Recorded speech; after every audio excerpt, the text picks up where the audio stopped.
still a lot of mysteries around a lot of things that happened in this country.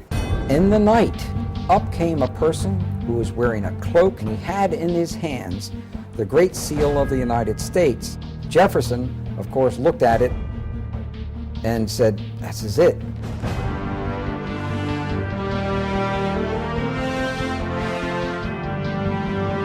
It's a very dangerous thing to reveal the truth, but we have to. Let's go back to really important individuals here. His name is Nicholas Roerich.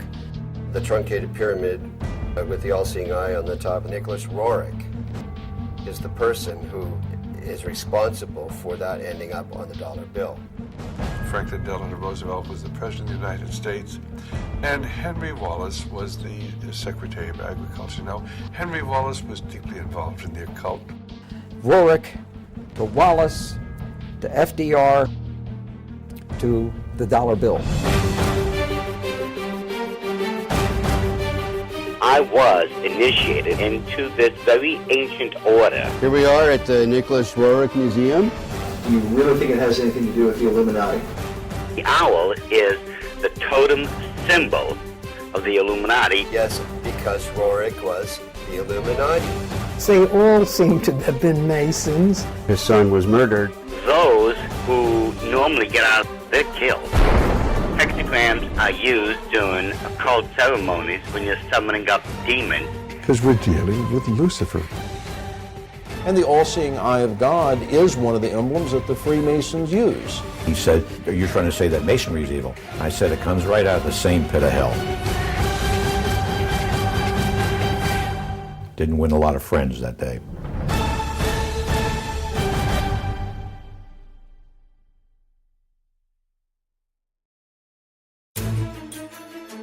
Our history of the dollar bill is a strange telling, one that involves an American president, a former vice president, a mysterious Russian mystic, and a determined Jewish researcher, on the trail of an ancient artifact that is said to have been in the possession of the most powerful rulers in history, and somehow directly influenced the design of the dollar bill.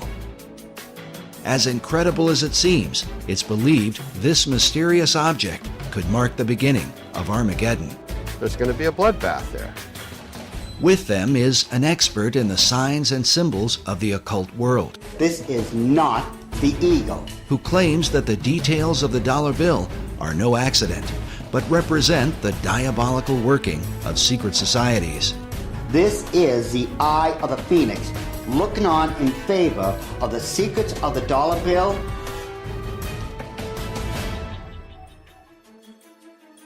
Most debates about the design of the dollar bill usually involve the founding fathers of America, but it's important to remember that they only designed a Great Seal. There are many details to the dollar bill that go far beyond the seal itself. The Great Seal was developed through 3 committees, involving a total of 14 men. But in the end, the work was submitted in June of 1782 by essentially one man, Charles Thomson. What is little known is that while Thomson presented a preliminary sketch, his final design was submitted to Congress only in the form of a written description. Looking at the rough drawings Thomson put together with artist William Barton, it becomes clear that many of the specific details of the seal, as we know it today, were added later on. For example, above the head of the American eagle are 13 stars that form a 6-pointed hexagram. While Thomson's description called for the 13 stars, their hexagram formation was not part of his original description and is not present in the earliest realizations of the design. The hexagram seems to have been added in the 20th century. The nature of the Great Seal is so mysterious that some believe that it came from a supernatural force. An account recorded by Dr. Robert Hieronymus in his book, Founding Fathers, Secret Societies, says that the Great Seal was given to Thomas Jefferson by a mysterious cloaked figure. I love that story. The Founding Fathers were trying to get the Great Seal of the United States designed. They needed to have a design for the Great Seal to represent our nation. And Jefferson went outside in the night, and up came a person, an individual who was wearing a cloak whom he couldn't totally see, and he had in his hands the Great Seal of the United States. And he basically said, or this being said, you know, you're struggling over the symbol for our nation? Here it is. The account reads that Jefferson told a strange story.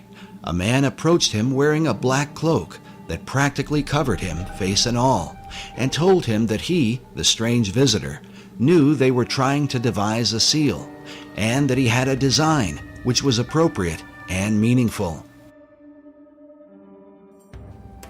Jefferson, of course, looked at it, according to this story, and said, this is it. This is it. He knew it was it, and it was right. So he supposedly came running back into whatever, whether it was a tent or whatever it was, and he showed it to other individuals, and he told them about, he met this person outside. Of course, they went outside to go to find the guy, and he's gone. So supposedly we'll never find out who designed the Great Seal of the United States. While Dr. Hieronymus admits that he is skeptical about such stories, there are others who claim to believe them to this day. Perhaps it has something to do with John Adams, who was on the first seal committee with Thomas Jefferson. According to the written account, John Adams was there when this bizarre event took place. Oddly enough, the Adams Memorial in Washington, D.C. is adorned with this mysterious cloaked figure. Perhaps it's just a coincidence. The first historical account of the Great Seal's design was written by a 19th century American Army officer named Charles A.L. Totten. In his book on the secret symbols of the dollar bill, Masonic author David Oveson writes that Totten equated the birth of the United States with the beginnings of what he called the New Atlantis, a title given to a work by Sir Francis Bacon, one of the mysterious financial backers of the Virginia colony. Oveson goes on to write that the Great Seal and the dollar bill represent the most extraordinary example in history of the public evolution of a magical design. Even as Sir Francis Bacon and his contemporary, Dr. John Dee, were said to be in contact with the spirit realm, there are those who believe that it is this dimension that has been guiding the course of America and the so-called evolution of the dollar bill.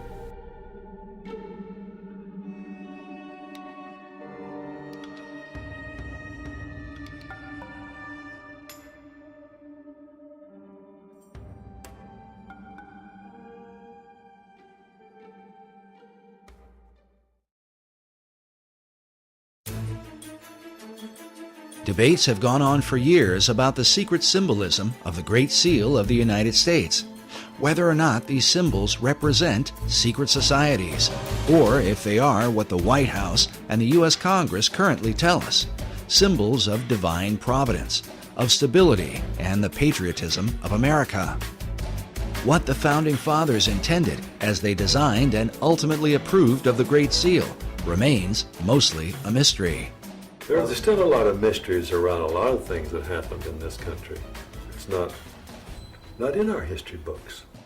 There can be no doubt that those things hidden in the shadows of the last 2 centuries are not easily brought to light.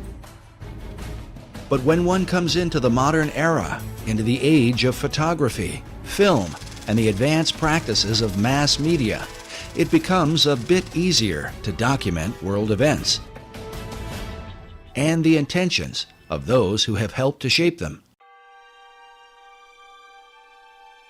In the late 19th century, Harvard professor Charles Eliot Norton referred to the Great Seal as a dull emblem of the Masonic fraternity. This idea was furthered by occult philosopher Manly P. Hall in the early part of the 20th century. Hall not only believed that the Great Seal was Masonic, but that it was created through the collective consciousness of the occult societies and represented the secret destiny that they had in mind for America. I'd say that he saw the secret destiny of America as the beginning of a world democracy, and that this was a kind of an experiment in democracy that had been envisioned for thousands of years before. So he saw this much like Francis Bacon envisioned what he called the New Atlantis. In 1926, Hall began publishing a newspaper called The All-Seeing Eye, dedicated to his occult views of philosophy. It was during Hall's era that the All-Seeing Eye of the Great Seal would be taken out of obscurity and placed on the back of the dollar bill by President Franklin D. Roosevelt in 1935. This might all be seen as just a coincidence, if not for the fact that FDR seemed to be familiar with Hall's teachings on the occult. Today, Hall's legacy is carried on at the Philosophical Research Society in Los Angeles, California, a society that Hall founded in 1934, just 1 year before the Great Seal found its way onto the back of the dollar bill. The current president of Hall's Society is Dr. Obadiah Harris, shown here in what is called the Wisdom Library at PRS. According to their website, the library is made up of writings that deal with divination, tarot cards, Kabbalah, alchemy, astrology, metaphysics, Buddhism, theosophy, and secret societies. And wisdom literature is about relationships not only to each other, but to nature, to the universe. That's what this library is. This library is a library about the wisdom that is in nature and in relationships, and how it is that you can tap into that wisdom in any culture. It all overlaps. And Mr. Hall felt like that was really the future for the human race. Like Hall, Dr. Harris believes in the destiny of America. Even more interesting is that Dr. Harris's own writing on the subject was unofficially acknowledged by an important figure in FDR's White House. I wrote a little book one time. One of my first books I wrote was The Reawakening of the Americas. So we usually lose sight of the fact that the whole continent. And I got a little 1-cent postcard from Eleanor Roosevelt thanking me for that. I carried that around for years because I thought that was a great compliment. But even more important was the familiarity that President Franklin Roosevelt had with the arcane literature in Manly Hall's so-called Wisdom Library, a collection of occult books that Hall had gathered from all over the world. And Mr. Roosevelt himself, as you know, back in 1942, after the Pearl Harbor invasion, sent some of his people here to microfiche the works in this library because he looked upon it as a national treasure. He wanted to preserve it. And I was surprised that when I first heard that, just how much he seemed to know about such a treasure of wisdom that is contained here. FDR's interest in the arcane and mystical was further reflected in the relationship he had with his Secretary of Agriculture, Henry Asgard Wallace. And so it was then in 1935 when Franklin Delano Roosevelt was the President of the United States, and Henry Wallace was the Secretary of Agriculture. Now, Henry Wallace was deeply involved in the occult. Wallace's interest in mysticism was well known in circles around Washington, D.C., but it was something that would eventually damage his career in American politics. H.L. Mencken dubbed Wallace the Swami, while it was also said of him that he was the only cabinet member who dabbled in the occult and who could cast a horoscope. In spite of all this, FDR ardently defended him. According to one account, when one of FDR's close advisors worried that many people considered Wallace a mystic, Roosevelt snapped, "He's not a mystic, he's a philosopher. He's got ideas, he thinks right, he'll help people think." But the question was, who was helping Wallace think? This question has been deemed critical because it was Henry Wallace who suggested to FDR that the Great Seal be placed on the back of the dollar bill. But why? Well, it has a lot to do. Let's go back to really important individuals here. His name is Nicholas Roerich.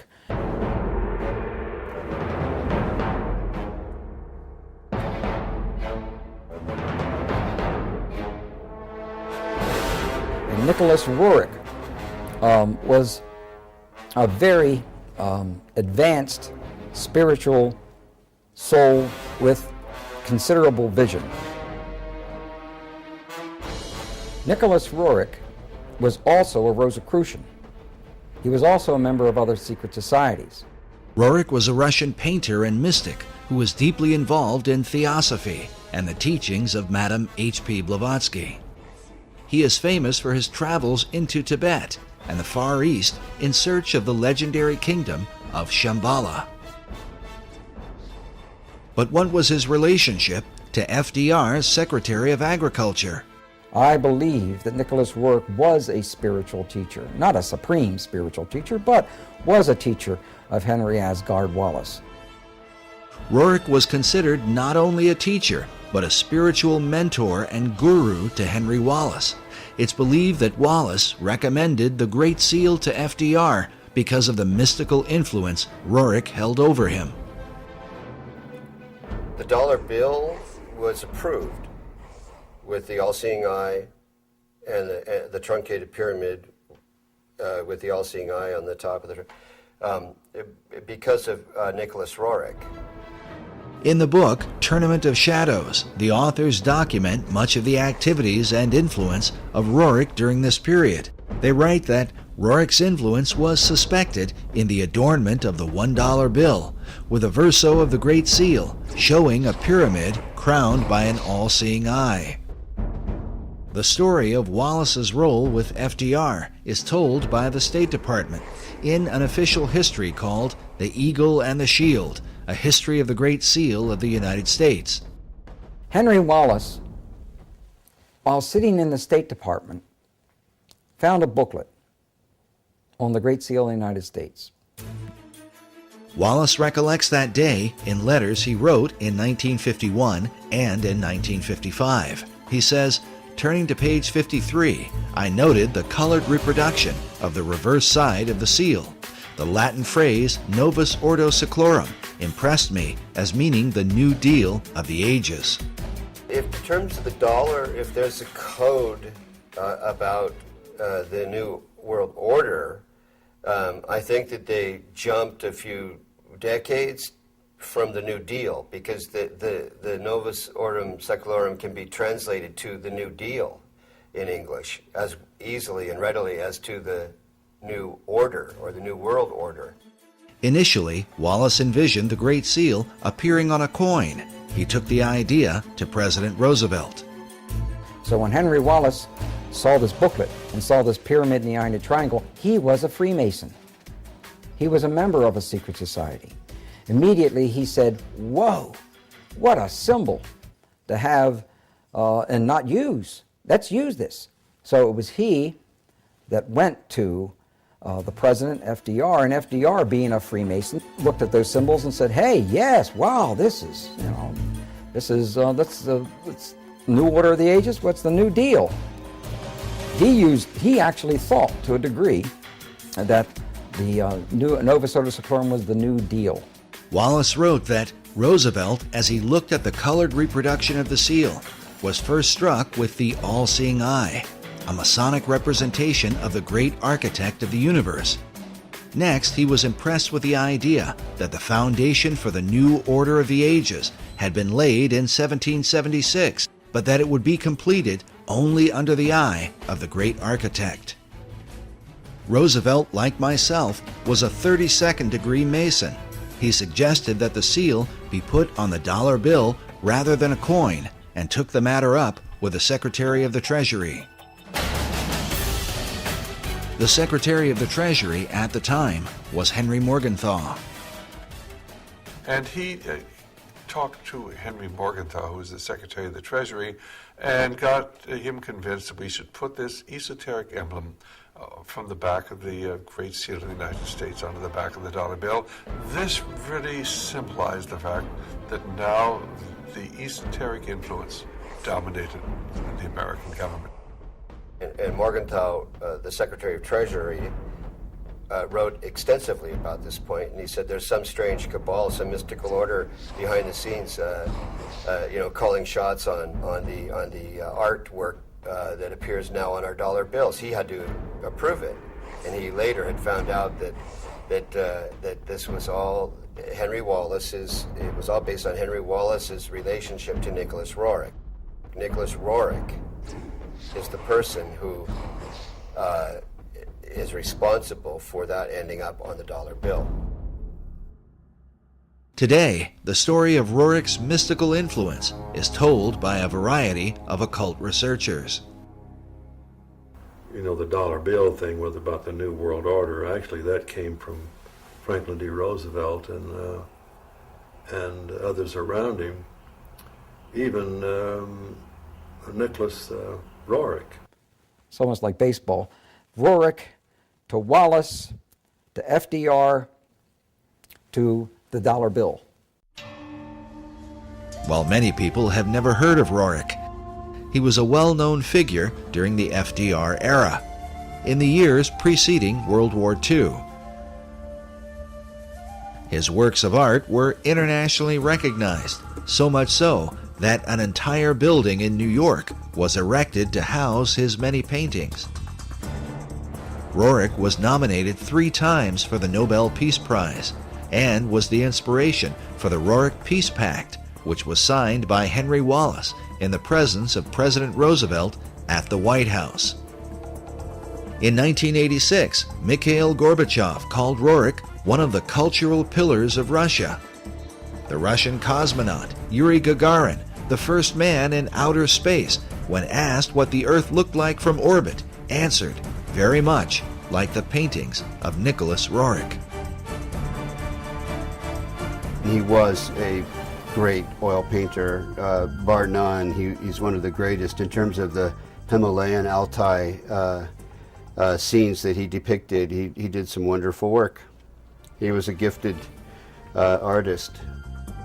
But Roerich's story is one of success and disgrace, as he eventually fell out of favor with his greatest supporters, and at one point was suspected by the Soviets, the Japanese, and the United States of being a spy. Information was coming out that Roerich may have been used as a spy when he went into these other nations in the Far East. And with that, that's what broke the link between Henry Wallace and Nicholas Roerich.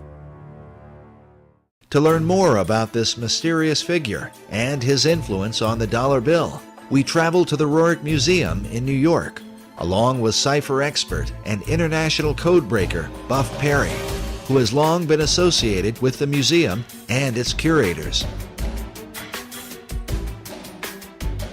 Here we are at the Nicholas Roerich Museum at 319 West 107th Street, almost at the corner of Riverside Drive. His paintings hang on the walls of 3 floors of this building, and also many of the treasured archives, letters, and other writings and memorabilia of the Roerich family are housed here. I have a deep interest in the history of Nicholas Roerich and his family and their association with a long-lost artifact that I have had a lot to do with over the years. We'll learn more about this artifact later on, as it ties together Nicholas Roerich with Henry Wallace, Manly P. Hall, and what some believe will be the future destiny of America. Like many who are involved in New Age and occult ideas, Nicholas Roerich dreamed of a united one world order. Nicholas Roerich is seen as one of the key individuals, historical individuals, that had a lot to do with the development of the League of Nations and subsequently the United Nations, and is recognized as such in the United Nations building. I'm told, I haven't seen such commemoration, but I'm told it's there. And the history of the United Nations is often characterized in association with Nicholas Roerich's global peace efforts. Roerich's dream was shared by his disciple, Henry Wallace, as demonstrated by the book Henry A. Wallace, His Search for a New World Order. This concept is visualized by the cracked bronze globe that sits outside the United Nations building, where a new world is literally breaking forth from the old. But somehow, Roerich's ideas on the subject would get him into trouble with Wallace when he traveled abroad on behalf of the United States government. In the book, Tournament of Shadows, we read that Roerich had been chosen by Henry Wallace to scour Central Asia for drought-resistant grasses to combat the Dust Bowl. This was the genesis of the Roerich expedition, financed and staffed by the Department of Agriculture. But during his 2-year expedition, Roerich seemed to be on a mystical journey, one that involved his quest for the legendary city of Shambhala, and literally searching for signs of the second coming of Christ. Nicholas Roerich's idea was that the second coming of Christ may happen within years, and that's why he visited India, China, etc., and Russia, and digging up and trying to locate spiritual centers and spiritual information along those lines. Authors Meyer and Bryzak write that the search for Shambhala, which he identified with the second coming of Christ and the Maitreya, or Buddha to come, obsessed Roerich. His paintings and writings thereafter conjured up his vision of a new age of peace, brotherhood, and enlightenment. But Roerich's concept of Christ, shown here in one of his paintings, was dramatically different from that of traditional Christianity. Both Roerich and Wallace were members of the Theosophical Society that was founded by Madame H.P. Blavatsky in the late 19th century.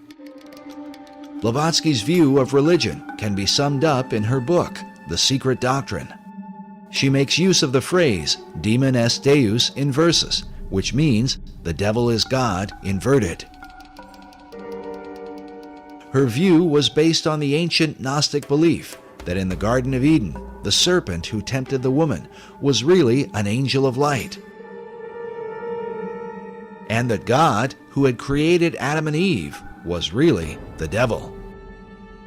The reason is because God had forbidden man from partaking of the tree of knowledge, or gnosis. This is the origin of the term Gnostic, or Gnosticism. Blavatsky further argued that Jesus was only one Messiah among many, like Buddha, Krishna, and Muhammad, and that the fifth Buddha, also called the Maitreya, is the last Messiah who will come. She says he will appear as Maitreya Buddha, the last of the avatars, or way-showers. This belief and expectation are universal throughout the East. This is the event that is said to have consumed Nicholas Roerich, and that he would have taught to his devoted disciple, Henry Wallace. The proof of their bizarre relationship was more fully revealed in a series of letters penned by Wallace to Nicholas Roerich. Newsweek with Westbrook Pegler and others made a very big story out of what they called the Guru letters, the letters that Henry Wallace would send to Nicholas Roerich, which obviously he considered him a spiritual teacher from that standpoint. Wallace had gone from being Secretary of Agriculture to FDR's Vice President. Though his falling out with Roerich had happened some years earlier, the Guru letters would surface once he decided to run for president. They had been obtained by cantankerous news columnist Westbrook Pegler through an unidentified source. Pegler, along with H.L. Mencken, questioned Wallace in a news conference about the letters, but he was, at best, evasive and refused to answer their questions in a direct manner. The letters were signed H.A.W., assumed to be Henry Asgard Wallace. In one of the letters, Wallace allegedly wrote of curing his headaches at formal dinners by rubbing his forehead with a Tibetan amulet. In another letter, he said to Roerich, "I have been thinking of you holding the casket, the sacred, most precious casket, and I have thought of the new country going forth, and I have thought of the admonition, await the stone, the sign of Shambhala." There's these letters, and they indicate very strongly, no matter how you want to interpret them, that he was his teacher. Wallace went on to say, "We await the stone, and we welcome you again to this glorious land of destiny." The stone he's referring to is the artifact that cipher expert Buff Perry has been following for many years now. We learned about this mysterious stone during our first interview with Perry at Manly Hall's Philosophical Research Society, where a statuette of Nicholas Roerich, holding a casket like the one described by Wallace, sits on one of the tables in the library. It was first mentioned to us by Dr. Obadiah Harris. Now, So- Dr. Harris, can you tell us about this statue here? Oh well, this would be a very favorite thing to Manly Hall. This is Nicholas Roerich, who lived in the early part of actually, he lived even in the 20th century up until 1947. There's a Roerich Museum in New York, and this, of course, is of Mr. Roerich himself. Then there's this little casket, and in this casket symbolizes what he was given, which is the foundation stone of America. And we don't know where that stone is today. I think that Buff Perry knows a little more about where it might be now. We then asked Buff Perry to explain the stone in relation to the statue of Nicholas Roerich. The statue is based on a painting his wife Helena painted of him. The casket he's holding with a cloth fabric, a kind of sacred, appearing to be Tibetan cloth fabric over it, is a casket that contains a stone that variously has been called the Chintamani in Sanskrit, meaning the stone of wisdom, the Bethel or Bethel stone, which was Jacob's pillow stone, that you read about in Torah in the Old Testament, which became known as a Bethel stone because it was used at the location of what became the town of Bethel, so Bethel. So this stone has an incredible history to it that has only recently really surfaced in terms of how it ended up in the hands of Nicholas Roerich, where it came from. There can be no question that this stone in the casket consumed Roerich through the latter part of his life. His paintings are filled with the repeated imagery of it. And here you have a man delivering that casket up again. It appears in, it seems like almost all of Roerich's paintings. These are supposed to be his family and ascendant masters carrying the Rothenberg casket in which that stone was kept. Roerich called the stone the treasure of the world. Even his wife, Helena, is pictured in this portrait, which hangs in the Roerich Museum, with the casket resting next to her, something she and her husband had received under mysterious circumstances in 1923. Everything changed once they received this.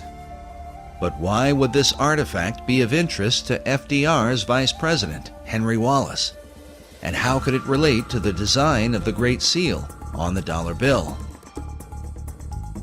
As Buff mentioned earlier, the stone is said to be the pillow stone of Jacob, upon which he had his dream of a ladder that stretched from earth to heaven, with the angels of God ascending and descending on it. The ladder itself is a recurring symbol in secret societies, especially Freemasonry. Master Mason Albert Pike wrote extensively of Jacob's ladder in his book, Morals and Dogma, and even suggests that Jacob's ladder may in fact have been a pyramid.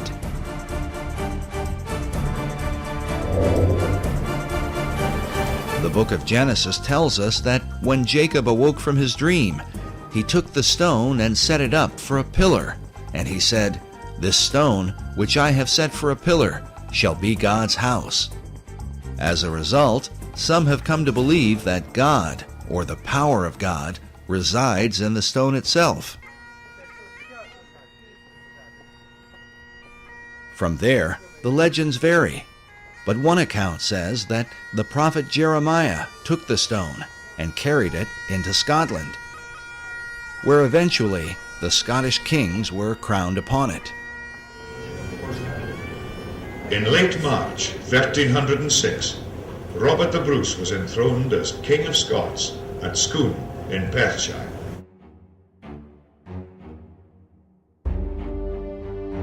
An old Scottish poem says, "Except old seers do feign, and wizard wits be blind, the Scots in place must reign, where they this stone shall find."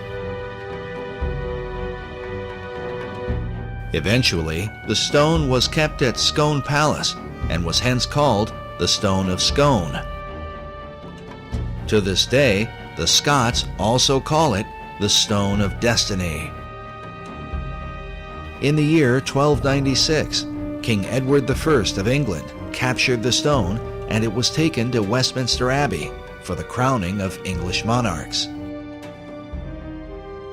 In this picture, you can see the stone itself in the compartment beneath the coronation chair, a chair that was specifically built to house the Stone of Destiny.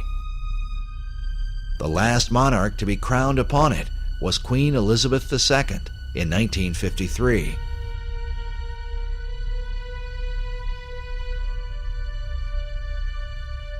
But in 1997, the English supposedly returned the ancient stone to the Scots, with the understanding that the future monarchs of England would continue to be crowned upon it. Today, the stone is said to be housed inside Edinburgh Castle in Scotland.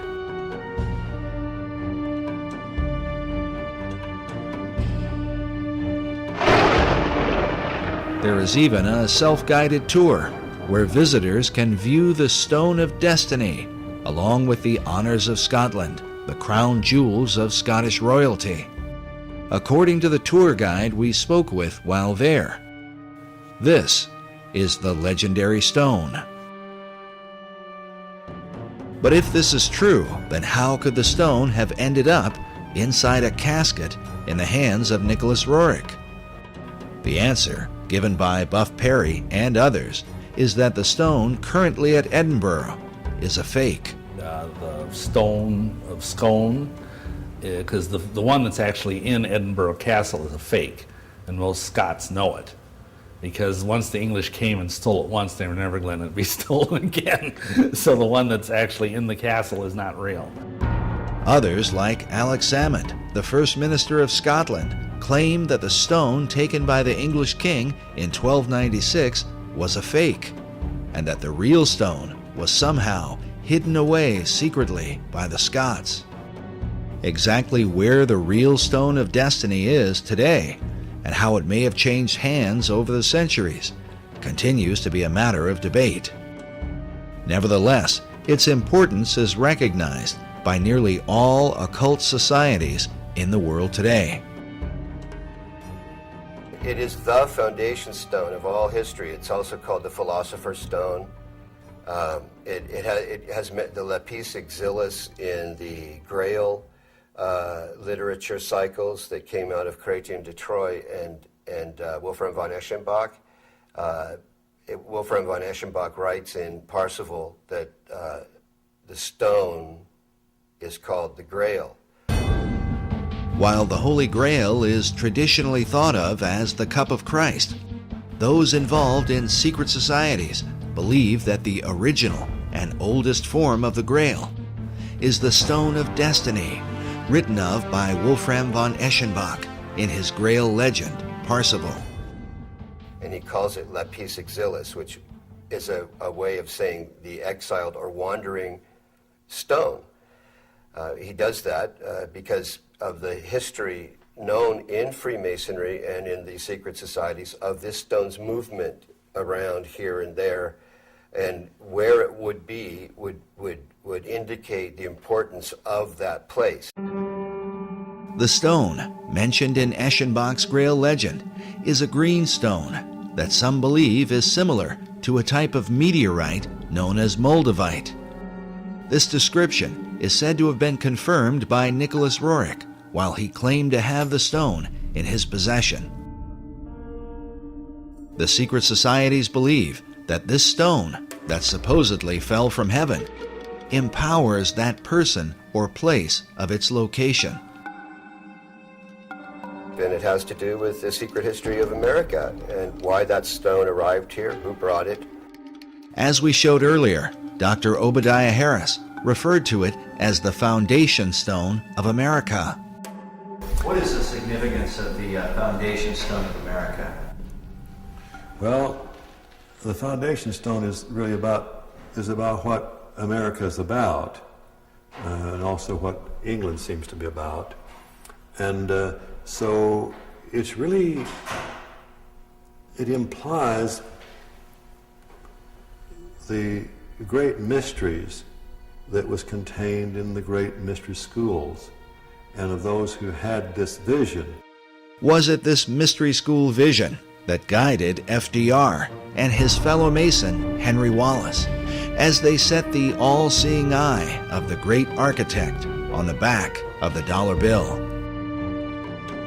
When one considers the repeated use of the word destiny by Manly Hall, who wrote of the secret destiny of America, along with FDR, who had knowledge of Hall's library and who said that Americans had a rendezvous with destiny. And then Henry Wallace, who referred to America itself as the land of destiny. It only makes sense that such men would have taken an interest in the stone of destiny. That Henry Wallace had an interest in seeking the Holy Grail is proven by the letters he wrote to Nicholas Roerich. As a Freemason, he would have seen an occult connection with America, since the Stone of Destiny is said to have come from heaven to earth, from the dog star Sirius. Known as the brightest star in the heavens, Sirius is an important key to understanding the stone and what the secret societies intend for the destiny of America. When the United States was founded, the architecture of Washington, D.C. was designed in alignment with the rising of Sirius in the east. July 4th, Independence Day, is the day when the sun is in conjunction with this star, said to be 23 times more powerful than the sun itself. Also consider that Sirius is the blazing star or pentagram used in Masonic lodges. But as this mystical symbol relates to the dollar bill, we read that the famous emblem of the all-seeing eye, seen hovering above the unfinished pyramid, is a depiction of the Eye of Sirius and is a common motif found throughout Masonic lore. The importance of Sirius to the secret societies cannot be overstated. Some believe that the secrets of this star are a matter of life and death. In our last documentary, Riddles in Stone, Dr. Robert Hieronymus explained the importance of the dog star Sirius. This happened during a casual discussion, and some of what he said took us by surprise. Listen now to his uncut explanation to understand how critical the secrecy of this symbol is to Freemasonry and all the secret societies.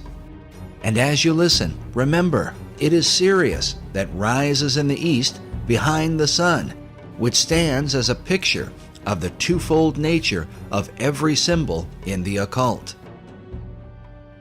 Interesting thing about all of Freemasonry is that symbolism is ultimately very important.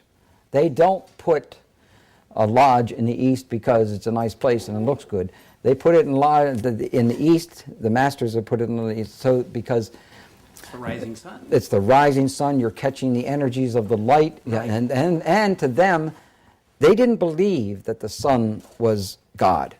All right, like we're told, the ancient Egyptians, we're told all the time that they thought the sun was God.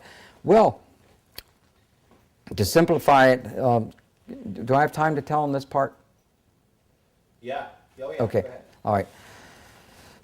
As with all secret societies, you have levels, and if you're on the lower levels, you don't even know they're upper levels. They don't even tell you. Right. You bump into it by accident, or someone comes along. Now, in Scottish Rite, that's something different, because they know that there's a. But before then, and basically secret societies, such as let's go to ancient Egypt.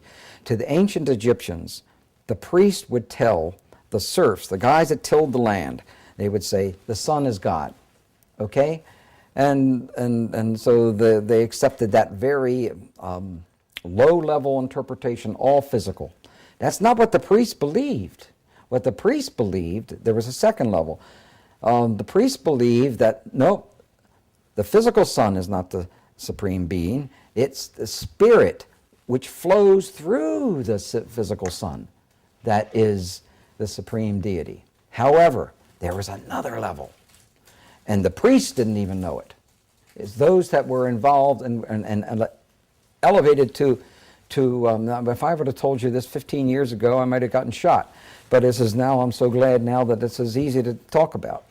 The third level, which is a higher level of understanding, said, nope, it's not, that's not the sun. The sun is not the supreme deity. Nope, yes, spiritual energies come through the sun. That's not what we're talking about. What we're talking about is the star Sirius. The dog star.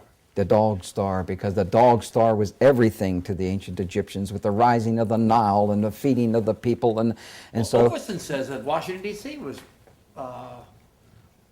the dog star was important in the founding of Washington D.C. Indeed, it was, yes, and that's a reflection on America. But the point I was just trying to make was that third level is never told. And with every group, every secret society I belong to, over but 15 or 16, I don't belong to any of them now. I can't. 15 to 16 different secret societies? Yeah. Oh, wow. Well, there were many different types. While Dr. Hieronymus's claims of belonging to more than a dozen secret societies might sound incredible, it is important to remember that he is the most highly recognized authority on the history of the Great Seal. Eye in a triangle in the pyramid. And he is closely associated with the leading Masonic apologist in America, Dr. S. Brent Morris. Now, Bob Hieronymus, Dr. Bob, is the expert on the Great Seal. Because of this, we believe the insights of Dr. Hieronymus, not only into the Great Seal, but also on the importance of the dog star Sirius to secret societies, becomes that much more significant. Listen again to what he says about Sirius when we make mention of the book on the secret design of Washington, D.C. by Masonic author David Oveson. And so Augustine says that Washington, D.C. was the dog star was important in the founding of Washington, D.C. Indeed, it was, yes, and that's a reflection on America. That's a reflection on America. How is Sirius a reflection on America, according to the secret societies? And is it just a coincidence that the Stone of Destiny, awaited by an American vice president, and supposedly in the possession of his guru, is said to have come from this blazing star? In the occult, this stone is not only a type of the Holy Grail, but seems to be a symbol for the secrets of Masonry, as understood by Henry Wallace. In his book, The Occult Conspiracy, Michael Howard says of Wallace that the Secretary of Agriculture was well versed in occult knowledge. In a letter to his Russian guru, he stated, "The search, whether it be for the lost word of Masonry, or the Holy Chalice, or the potentialities of the age to come, is the one supremely worthwhile objective. So may we strive for the chalice and the flame above it." Howard says the chalice he refers to is the Holy Grail, regarded by the Rosicrucians as a feminine symbol for perfection, and the age to come is the dawning of the Aquarian Age. The concept of the flaming chalice is another repeated theme in the paintings of Nicholas Roerich. And you can see this entity holding the chalice, and there's a flame coming up from the middle of the cup part of the chalice. This is a painting of Prophet Muhammad, and interestingly, he's viewing a specter of a person of some sort or other who's bearing in the heart area the chalice that's burning the flame. That's consistent with Zoroastrian motifs as well as Agni Yoga. But when I was in Isfahan, for example, and in Tehran, I visited the Zoroastrian temples, and those chalices that bear the flames are as big as I am. And I'm sure that Nicholas Roerich had the occasion to see those chalices in the Zoroastrian temples in his journeys through the East and the Near East. But this is definitely Muhammad. He's named it Muhammad the Prophet. But for some interesting reason, Muhammad is viewing some kind of spiritual entity with that fire-bearing chalice in the heart zone. While Roerich's paintings are today kept in a modest museum in Manhattan, they were once kept in a towering building on the Upper West Side. In the 1920s, Roerich was supported by a wealthy benefactor and Freemason named Louis Horch. Like Wallace, Horch considered Roerich to be his guru and financed the construction of a massive building to honor him. It was called the Master Building. During this era, Roerich designed what he called a peace banner that went along with the Roerich Peace Pact that had been signed by Henry Wallace. The symbol was simply 3 circles in a triangle formation. This symbol can be seen even today, engraved on the black cornerstone of the Master Building. Buff Perry and others believe that certain arcane contents, including the Stone of Destiny, were placed inside this cornerstone when it was laid. This is the seal over the cornerstone of the Master Building that is at the corner of 103rd and Riverside Drive.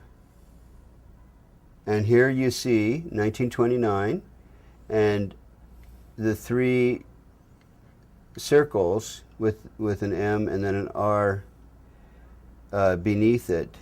And I believe that means Master Roerich, meaning master building in effect. He was like an edifice to people at that time. So the idea of the master building was the idea that Roerich himself was the master, is that absolutely, correct? Absolutely. The whole building was built for him, for his use, in his honor and in his name. And it was to be used as a place where there would be art galleries, art studios. Great writers of the past lived there. Joseph Campbell was there? Joseph Campbell lived there for a period of time. Joseph Campbell was a highly regarded esoteric who wrote about the power of myth. His works are still celebrated by the Theosophical Society to this day. Another 20th century luminary who frequented the Master Building was Manly P. Hall. Hall was clearly interested in Roerich, and in his books wrote about the symbolism of the stone that is called the Grail. And we don't know where that stone is today. I think that Buff Perry knows a little more about where it might be now, but some believe it's in the foundation stone of the Roerich Building, the Roerich Museum there in New York. Mr. Hall used to go to the Roerich Museum in his early days, just after he had written the big book called The Secret Teachings of All Ages, because there in the penthouse of the Roerich Building met the very elite, the esoteric elite you might say, who were really into not only the mysteries of the great world religions, but also the mysteries that many people don't know that was part of the motivation in the founding of our own country.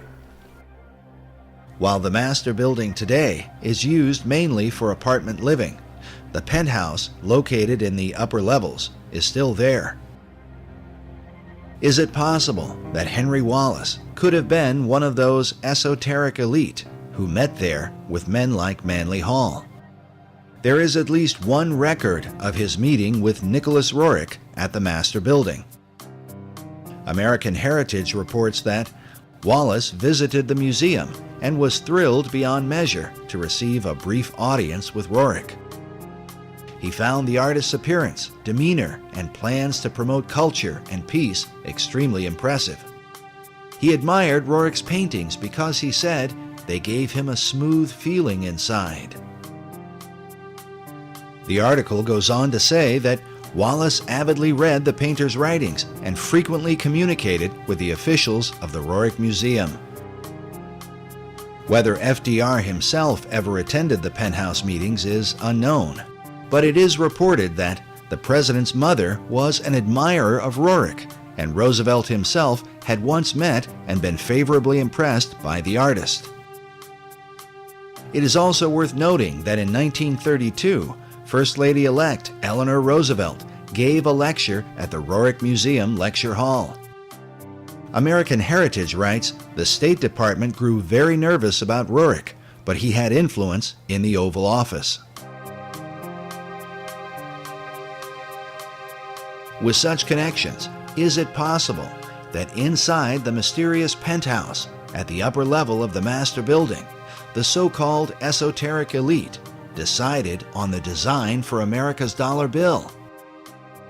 Remember that the Master Building was finished in 1929. The Great Seal was not placed on America's currency until 6 years later, in 1935. All of the players in this drama were involved in Masonry, including the Secretary of Treasury, Henry Morgenthau. When Morgenthau, the Secretary of the Treasury, regretted having placed the all-seeing eye on the verso of the American dollar bill, he made reference to a small Kabbalistic group that used that symbol in their ceremonies, and because of that regretted that that symbol ever would have made it onto the dollar bill, which to me is rather peculiar because Masons for centuries had already used that all-seeing eye in their lodges, in their literature, and in all means and manner of expression. Perry's suggestion is that while Morgenthau, as a Mason, might not object to a Masonic symbol, he was concerned about the influence of what appeared to be a personality cult surrounding Nicholas Roerich. He was a little embarrassed that perhaps all of the information got out that Nicholas Roerich, the guru, would have been instrumental in seeing to it that that symbol ended up on the dollar bill. We took a trip to the Master Building and met with the building's historiographer, Mildred Spicer. She lives inside one of the apartments with a view through the right-angled windows that are famous for being the first of their kind. Whether or not they were intended to represent the Pythagorean right triangle, a favorite symbol among Masons, is for the viewer to decide. Roerich's idea was to have that Mason symbol put on the dollar bill, so every resident in the U.S. is connected to Roerich through the dollar bill. While we were there, Mildred confirmed that Roerich's chief financial supporter, Louis Horch, was in fact a 33rd degree Freemason. And that was given, sent to me by Oriole. Her father was Louis Horch, and she and her mother, Nettie Horch, were very involved with the museum. And during this time, they were caught up in the mysticism of Roerich. And those who were part of Roerich's inner circle were invited to the highest level. With Mildred's help, we were able to make our way up the elevators and then the many stairs to the much talked about penthouse, which some have called a kind of temple or meditation room.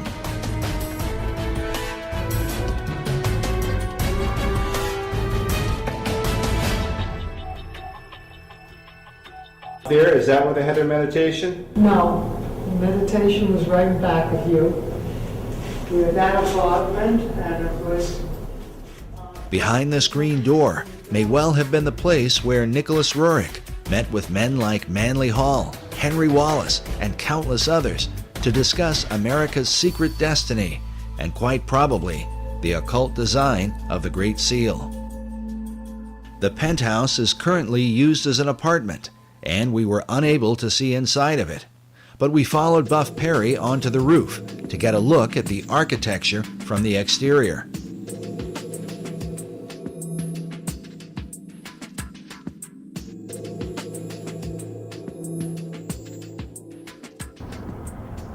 We're at the very top of the master building, and behind you is the river, and in front of you is the outside walling of the meditation room or temple or whatever one wants to call it, the chapel that Roerich had constructed for his private spiritual purposes. So it's right on the other side of this wall. It's this, all this in here. And that's the very top.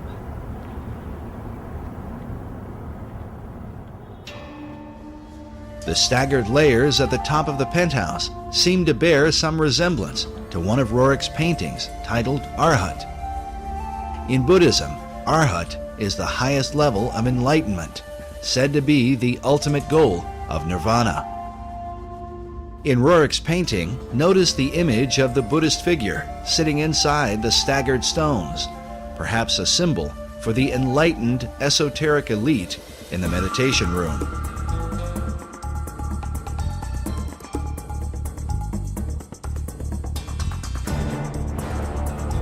The master building rooftop is undoubtedly interesting, especially since it overlooks the Cathedral Church of St. John the Divine, the largest cathedral in the world, where many of the occult concepts of America all seem to come together. What's interesting is that much of the cathedral was being built during FDR's administration. On the outside, there is a cross before what is called the Rose Window, an obvious symbol of Rosicrucianism. Inside the cathedral, we find praying saints alongside lurking demons. An image of what looks like a Zoroastrian Maitreya hangs upon a cross at the altar. Meanwhile, an upside-down cross is seen in one of the alcoves, serving as a monument to September 11th. Elsewhere, a phoenix bird is carved beneath the pulpit. A carving of George Washington is found next to that of William Shakespeare. And on the floor is the seal of St. Albans. St. Albans was one of the names given to Sir Francis Bacon. And in the midst of it, we find obvious imagery pertaining to the Holy Grail. Some more obvious than others, like this seal on the floor of the cathedral. But notice that there are two cups beneath the cross. Could this be suggestive of the two grail concept put forth by Wolfram von Eschenbach and others, who believe that the grail is both the cup of Christ and the stone of destiny? It is worth noting that Grail legends were of great importance during the time of FDR and the whole World War II generation. Not only in America, but in Europe, Richard Wagner based his famous opera, Parsifal, on the writings of Wolfram von Eschenbach. This opera would become a central focus for Adolf Hitler, and as a result, there are some who have argued that Hitler's whole life was dedicated to the Holy Grail. Occult historian Tracy Twyman writes of what Hitler and other occultists believed about the Grail, that it dates long before the time of Christ, all the way back to ancient Atlantis. She writes that just as Hermes possessed a magic stone, which has been associated with the Holy Grail, Hercules also possessed a heavenly stone and a special cup that he carried it in. According to Plato's dialogue, the Pillars of Hercules were the gateway to Atlantis.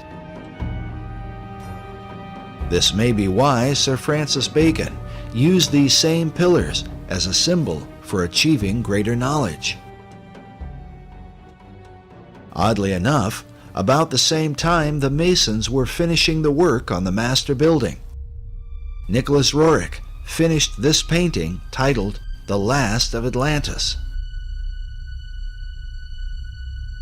Which brings us back to the greater mystery of the Roerich building and what may be the secret key to understanding the dollar bill. But first, how did the Stone of Destiny come into the possession of Nicholas Roerich? The receiving of this stone in the Rothenburg casket was very mysterious. Nobody's completely certain who sent it to him, but he and his wife Helena were in Paris in 1923 in an exquisite suite when all of a sudden this was delivered. And it was delivered in this box, and the box says 5 Place Vendôme, and that's 5 Vendôme Place, which was where they were staying, and it was sent from Bankers Trust, from MM, and it's addressed to Madame and Monsieur N. Roerich. And after many years, this is what has come of the Rothenburg casket that was in this pine wood box.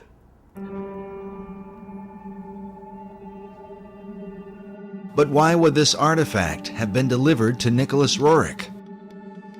And could it have really ended up inside the cornerstone of the master building, as Buff Perry and others believe?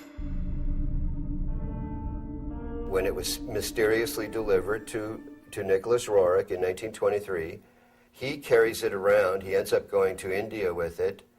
By 1929, he's had this huge building, a 29-story Art Deco building built for him in New York City by Louis Horch, an investment banker, with a cornerstone prepared to have this sacred casket bearing the stone and other artifacts sent from India, because he's now taking it in 1923 from Paris to India, and placed in the cornerstone for posterity. All of this might seem a bit too incredible, except for the fact that the laying of the cornerstone for the master building was a major event in 1929, attended by foreign dignitaries from around the world. From Spain, France, Poland, Australia, Romania, and a host of other countries. Why would they all turn out for this event? This 1929 event is very important. Albert Einstein sent a tribute, which I have a copy of, to the construction of the building, to the meaning of Nicholas Roerich, who he was, what he was doing for humanity, and why the laying of this cornerstone was so important. Rabindranath Tagore, many luminaries and notables, government officials and the like, including Henry Wallace, who became FDR's vice president, first Secretary of Agriculture and then vice president in the next decade. And that becomes very intriguing, what all the connectedness is in terms of FDR, Freemasonry, and the stone. Just as Freemasons were involved with the designing of the dollar bill, they were also involved in the construction of the Master Building. As noted earlier, the Master Building was financed by Nicholas Roerich, who was appointed to a number of government offices during FDR's administration. In fact, he was placed in charge of the Department of Commerce by his fellow Freemason and Roerich disciple, Henry Wallace. As we have seen, Wallace, in his letters, shared a fascination with the Stone of Destiny. And so the stone today is in this building? The stone is in this casket, said to be in this casket. The reports I have received from the Roerich Museum would have that stone in this Rajput casket in the cornerstone of the Master Building. The interest of men like Albert Einstein, Henry Wallace, and not to mention all the foreign dignitaries becomes quite intriguing when one considers the full contents of the casket that was said to be placed inside the cornerstone.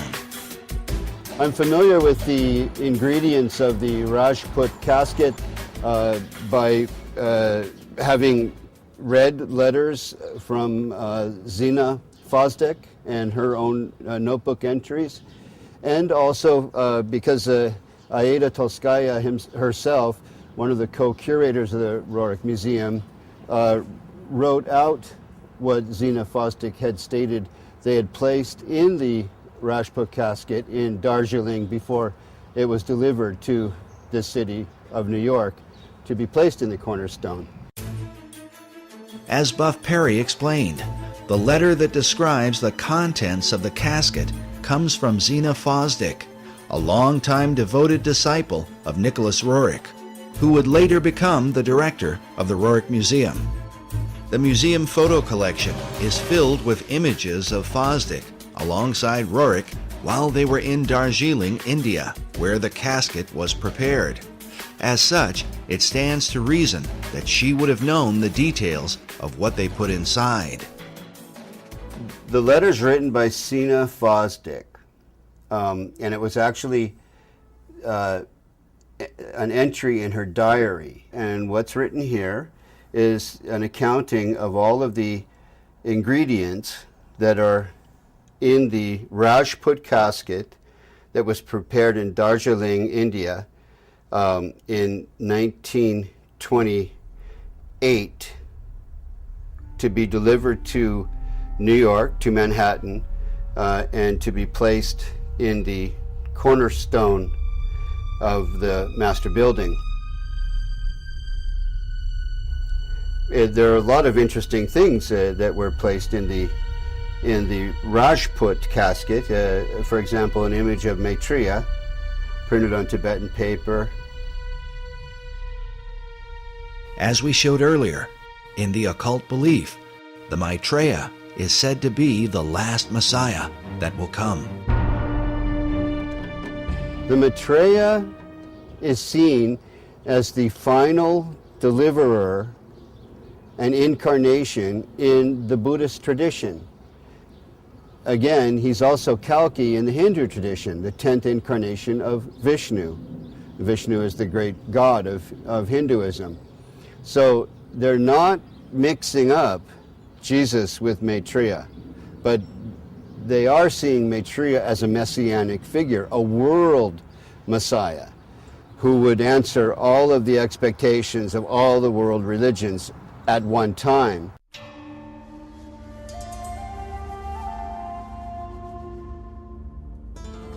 The reason Roerich would not mix up Jesus with Maitreya is because of the New Age belief that Maitreya is the true Christ, while Jesus was only his disciple. This is also the teaching of Scottish mystic Benjamin Creme. Maitreya embodies what we call the Christ principle, the Christ consciousness. And 2,000 years ago, he overshadowed his disciple, Jesus. Jesus was not the Christ, except for 3 years.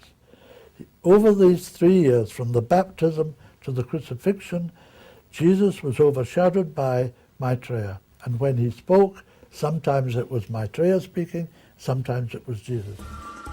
We featured Creme in our last documentary, Riddles in Stone.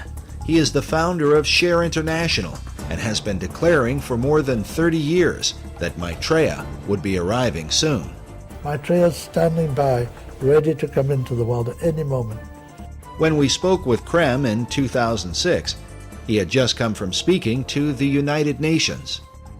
While I was in New York, I gave a talk at the United Nations, and there was a large group of New York theosophists. A certain number from outside the United Nations were allowed to come to the talk, and they were very responsive, very responsive. These theosophists are modern members of the Theosophical Society, of which both Nicholas Roerich and Henry Wallace were members. Other famous members included Thomas Edison and Mahatma Gandhi, as well as Gandhi's close friend Jawaharlal Nehru, the first Prime Minister of India. Also pictured here, beside Nicholas Roerich. But in addition to the image of Maitreya, what were the rest of the contents buried inside the cornerstone of the master building? A portrait of M.M. This, I believe, is Master Moriah. Master Moriah was one of the names given to a spirit that is said to have inspired Madame H.P. Blavatsky. Roerich's wife, Helena, claimed that the same spirit was in contact with her and inspired her writings. It's Master Moriah, who is actually Helena Roerich, channeling this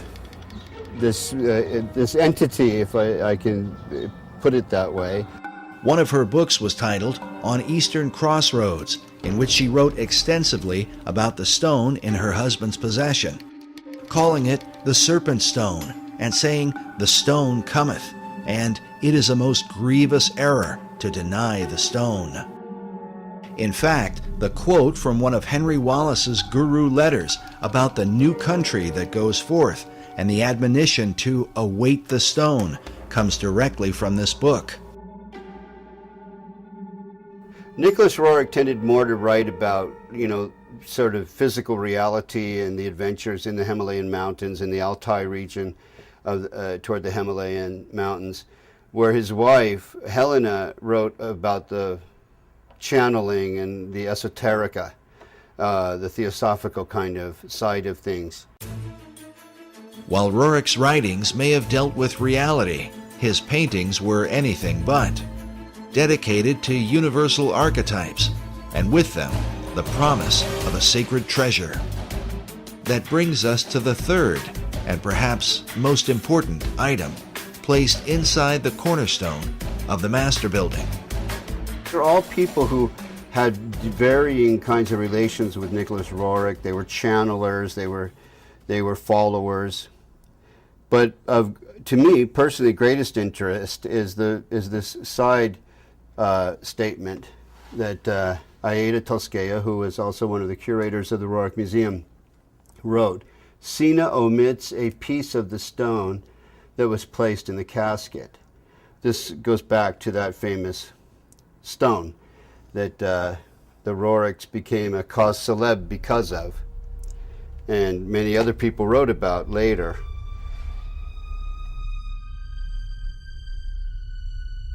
Everything changed once they received this. The 1924 marked a whole new direction for them all, and this came about, I think, this is 1924. You'll see the casket here is the same casket there.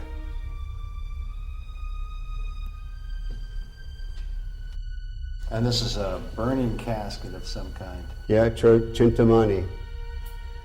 Chintamani is a Sanskrit term that means a stone of wisdom, that he calls the treasure of the world. And that's how he depicted the treasure of the world, the ultimate treasure of the world. It seems only appropriate that this treasure hunt would take us back to Manly Hall's society in Los Angeles, and in particular to one of the graduates there from the University of Philosophical Research, a Freemason named Gavin Wentz. On his website, he quotes a curious passage from Eschenbach's Grail legend with a clear reference to the Knights Templar. The passage reads, "Wherever these Templars receive victory or defeat, I will tell you by what they live. They live with a stone. If you do not know it by name, I will name it for you. It is called Lapsit Exilis. The stone is also called the Grail." Eschenbach's reference to the Knights Templar is curious. During the same period that he wrote his Grail legend, the Templar Church of Garway, England was built. Inside, we find mysterious symbols carved above what appears to be the outline of a man. These carvings are said to be a depiction of the Holy Grail, the chalice shown here. In the midst of it is a traditional Catholic host with a cross in the center. But inside the chalice, just beneath the host, is what appears to be a truncated pyramid. Which brings us back to Gavin Wentz, who produced an award-winning documentary which he titled Lapis Exilis, based on a variant spelling of the Grail name given by von Eschenbach. This slight alteration to the original name had been recorded in the diary of Nicholas Roerich. And it seems to be a contraction of several words in the Eschenbach example, but clearly in Roerich's example, Lapis Exilis means the exiled stone, or the wandering stone, or the stone that comes in from somewhere else. The word lapis is simply Latin for the stone. But how was this stone envisioned by Roerich and his disciple Henry Wallace? Roerich described the stone as a type of moldavite, the meteoric stone of green or emerald color. This would seem to fit with the description given by von Eschenbach in the 12th century. On his website, dedicated to the stone's history, Freemason Gavin Wentz came to this conclusion about just what Nicholas Roerich envisioned as Lapis Exilis, the stone they call the Grail.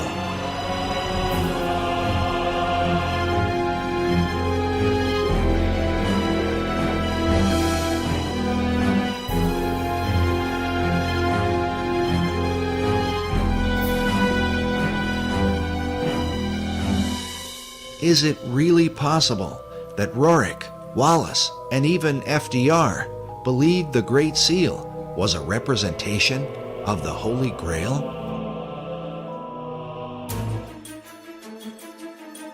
And if so, then, as the treasure of the world, would this explain why the US dollar has been used from the time of FDR onward to send financial aid to nearly all the countries of the earth for the establishment of a global society? During his 2008 presidential campaign, Barack Obama was criticized for wanting to spread the wealth. But in reality, the redistribution of wealth, a socialist tenet, is a practice that the United States has engaged in at a global level for more than half a century, beginning in the aftermath of World War II. We want peace and prosperity for the world as a whole. The United States now is conducting a new kind of foreign aid program. Aid not for destroyed industrial nations, but for developing countries with limited knowledge of modern technology. Many are just emerging from colonial status. American aid seeks to lay the foundations for industrial and agricultural growth. It is motivated by the humanitarian ideals of the American people and But now that the economy of the American people has taken a turn, and it seems that the dollar is declining fast, how could this fit in to the plan of the secret societies? Consider that when the shock waves of the American stock market shook the world, France and China called for a global currency and a new world order. Which brings us to the other half of the dollar bill's design, the American eagle, that some believe represents the mythical phoenix, a bird that is said to destroy itself by fire. But according to Wolfram von Eschenbach, the power of the phoenix lies in the stone of destiny. In Parsifal, he writes, "By virtue of this stone, the phoenix is burned to ashes, in which she is reborn. Thus does the phoenix molt her feathers, after which she shines dazzling and bright, and as lovely as before." If these ideas are truly embraced by secret societies, could this suggest the intentional destruction of the American dollar, which will then force our financial networks into a global economy, resulting in a new Atlantean empire that extends to all the earth?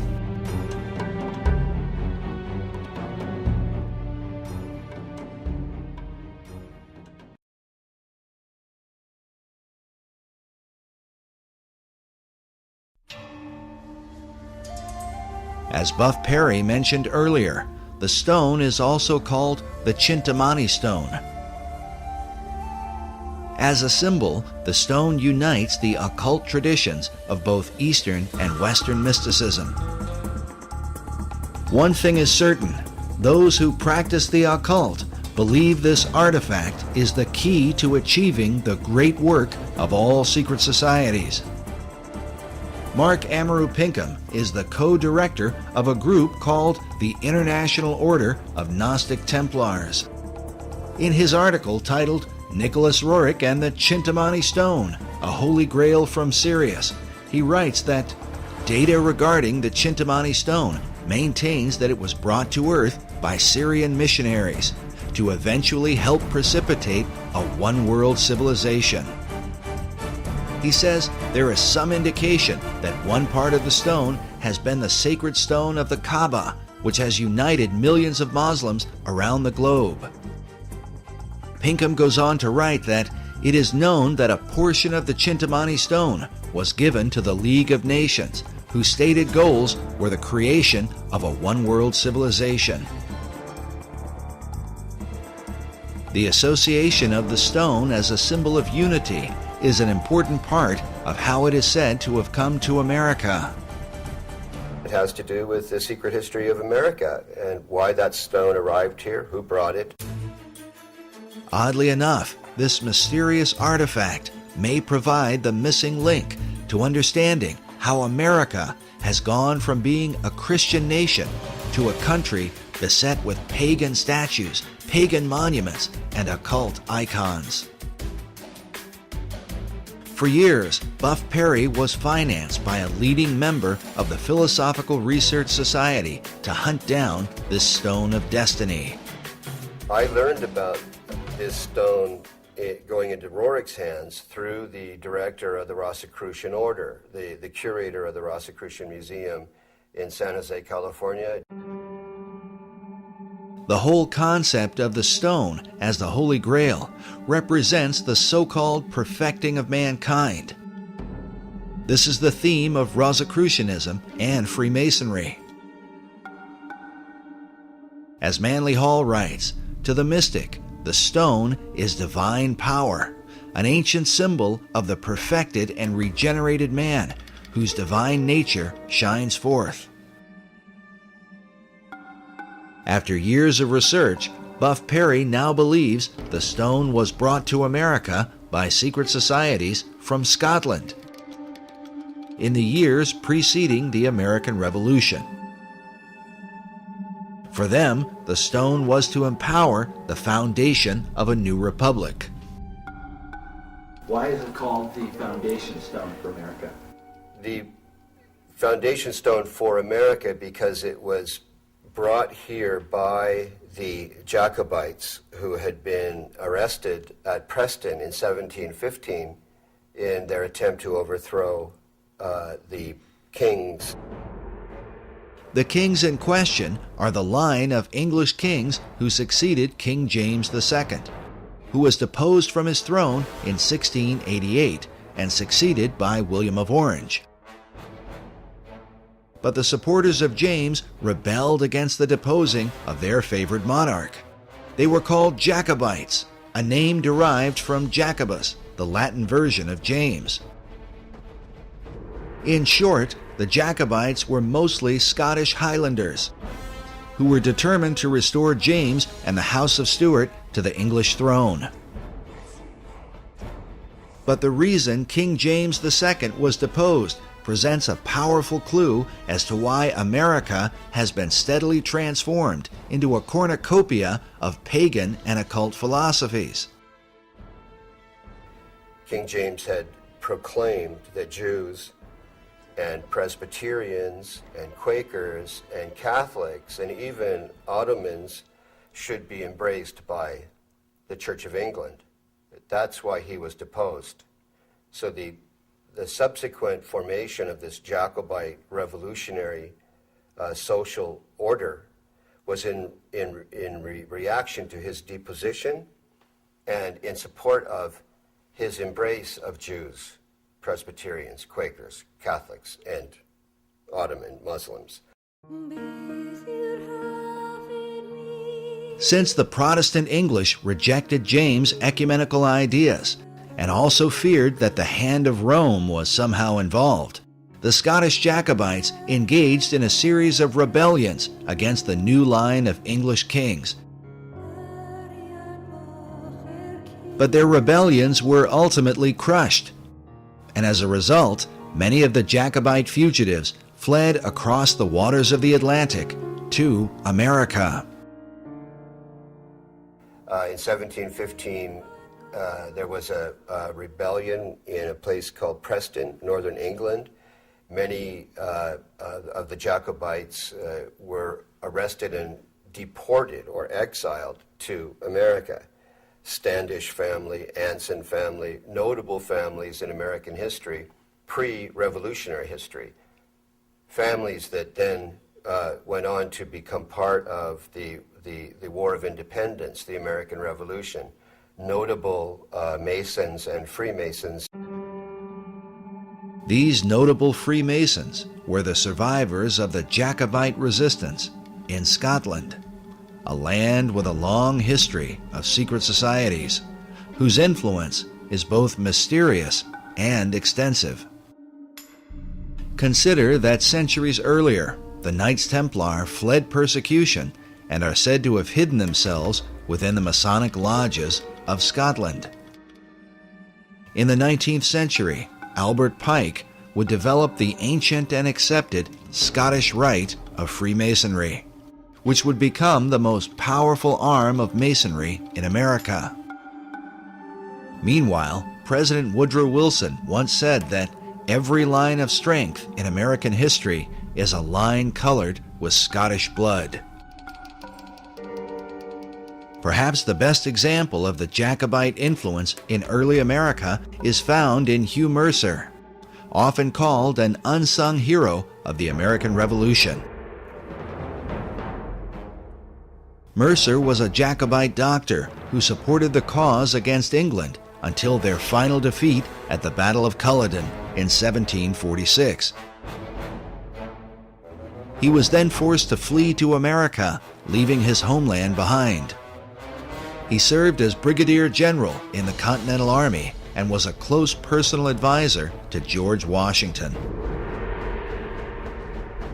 It's even believed that it was Hugh Mercer who suggested that General Washington make his famous crossing of the Delaware River on Christmas of 1776. Incredibly, one of Hugh Mercer's children would marry into the Patton family and ultimately produce World War II hero General George S. Patton, whose blood and guts reputation was certainly in keeping with the Jacobite tradition. But in the years prior to the American Revolution, Hugh Mercer became a member of the Masonic Lodge in Fredericksburg, Virginia, the early members of which are said to be a who's who of Revolutionary War heroes. Mercer's fellow members included George Washington and James Monroe. At least 8 Masons from this lodge served as generals during the American Revolution, while 2 of them would go on to become American presidents. The Fredericksburg Lodge still exists today, and on its website states that it was chartered by the Grand Lodge of Scotland, July 21st, 1758. A history of the lodge says the following. The lodge was formed by men who had been made Masons earlier and elsewhere, Scotland most likely. There was in Fredericksburg in the 1750s a notable Scottish mercantile presence. Many of those early lodge members bore Scottish surnames, and it was to Scotland, not England, that the lodge later turned for a proper charter. Is it possible that the influence of the Scottish Jacobite rebels worked as an undercurrent that helped to inspire the American Revolution? These families, they come under the general umbrella term Jacobite, were the real core population that led to ultimately to the War of Independence. Consider that the 3 Jacobite uprisings are referred to as rebellions. During the Revolutionary era, the motto, "Rebellion to tyrants is obedience to God," was adopted, a motto that Benjamin Franklin wanted to include on the design of the Great Seal. But rebellion against authority was not exactly the tradition of the Puritan Pilgrims who began the country. Their focus was on the biblical teaching of Jesus and the apostles. When Harvard University was founded in 1636, its motto was "Truth for Christ and the Church." Harvard's statement of purpose went on to say that the main end of life and studies is to know God and Jesus Christ, which is eternal life. But by the Revolutionary era, references to God were more ambiguous, often referring to the guidance of divine providence. It has been noted that the revolutionary founders were not known for quoting the sayings of Jesus Christ. They certainly mentioned his name or made reference to Christianity. They said things like, "No king but King Jesus." But his teachings were absent from their writings. Sayings like, "Turn the other cheek," "Love your enemies," and "Bless them that curse you," had no place in a movement that was founded on rebellion. As a result, it becomes little surprise that once the new republic was founded, biblical imagery of Christ and the Gospels would be missing from the capital city. Instead, a celebration of pagan gods and goddesses would prevail, which seems to represent the ecumenical views of King James II and his Masonic Jacobite rebels. The chief Jacobite symbol was the white rose, traditionally worn on their Scottish bonnets. This dagger features a Jacobite rose with a pentagram in the center. Notice that the pentagram has a dot in the middle, which usually signifies the sun. The 5 points of the star symbolize the rotation of Venus around the sun, forming a pentagram over an 8-year cycle.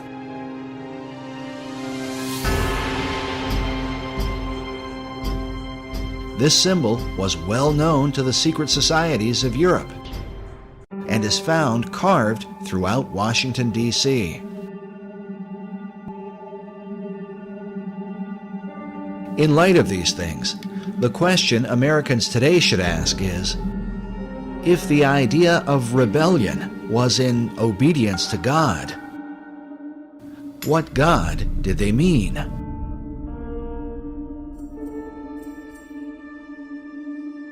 Which brings us back to the Stone of Destiny, a mysterious artifact whose original owner has for centuries been acknowledged as the greatest rebel of all time.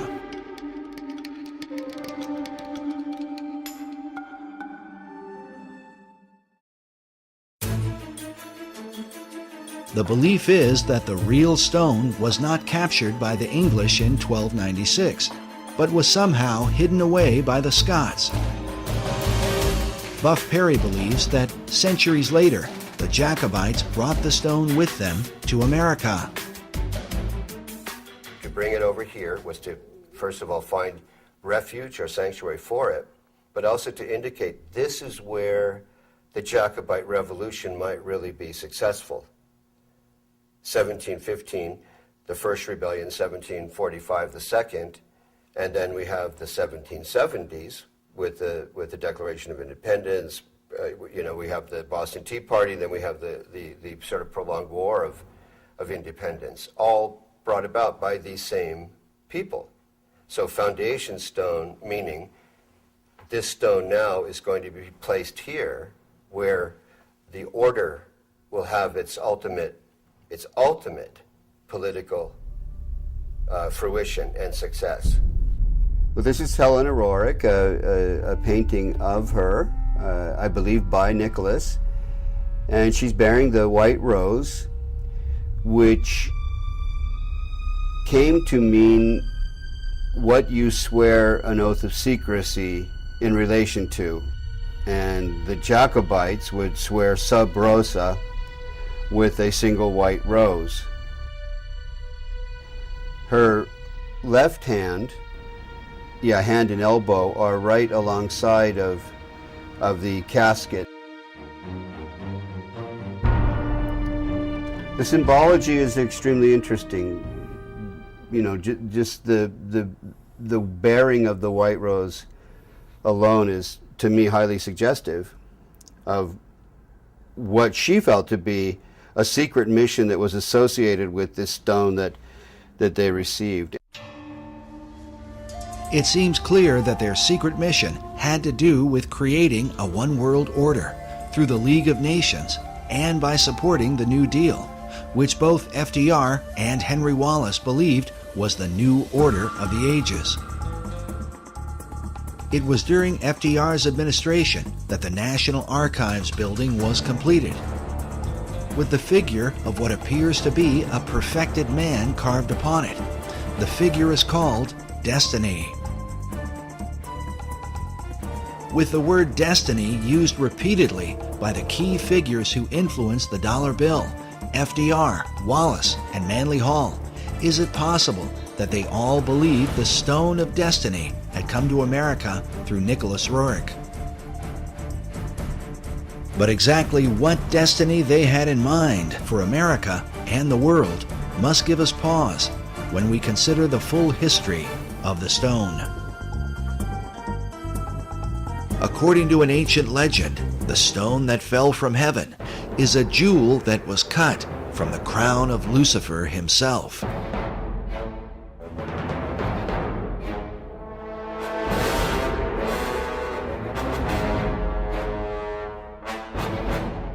Commenting on this, Manly P. Hall writes that the lapis exilis, crown jewel of the archangel Lucifer, fell from heaven. Michael, archangel of the sun, at the head of the angelic hosts, swooped down upon Lucifer.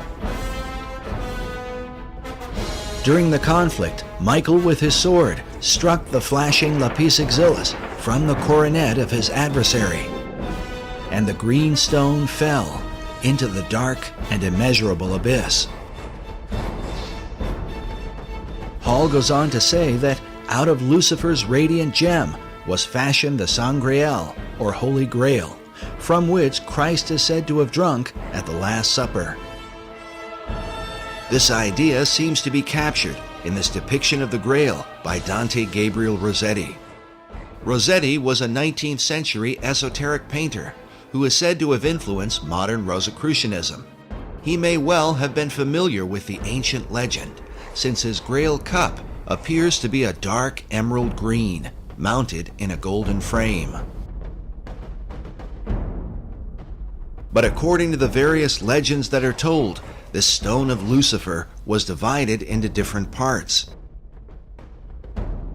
One part became the Grail chalice, while King Solomon is said to have fashioned another part into a ring. Yet another part became the stone of the Kaaba. While this stone is black, Manly Hall suggests that Islam venerates the color green because of its association with the Grail stone.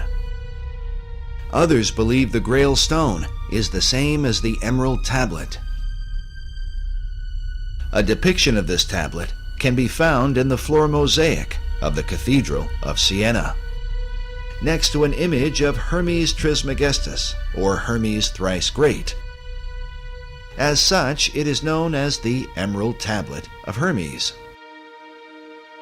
Written upon it is the Hermetic maxim, "That which is below is like that which is above." The tablet is also called the Philosopher's Stone and is well known in the ancient world. Sir Isaac Newton even did his own transcription of the Emerald Tablet. In the modern world, Carl Jung is said to have had dreams of the Emerald Tablet. Manly Hall obviously knew about it and even published his own illustration. Hall writes that the oldest and most revered of all the alchemical formulae is the sacred Emerald Tablet of Hermes.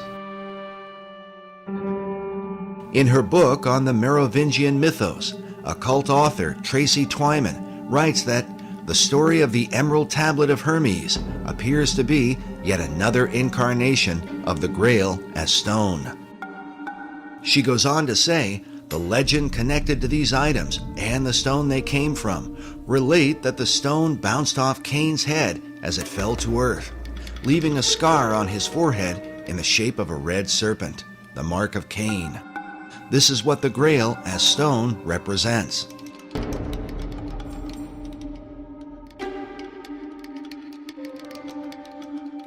Meanwhile, Nicholas Roerich called his stone a Chintamani, an example of which is shown in this image of a Buddhist figure who holds a greenish Chintamani stone in his hand.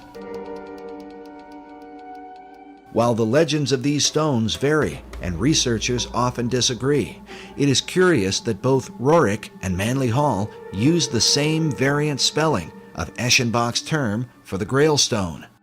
Eschenbach wrote lapsit exilis rather than lapis exilis.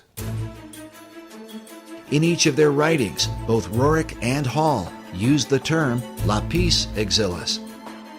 This might be written off as mere coincidence, if not for the fact that Hall was meeting with Roerich in the upper penthouse of the master building. This suggests that they had the same understanding of the stone.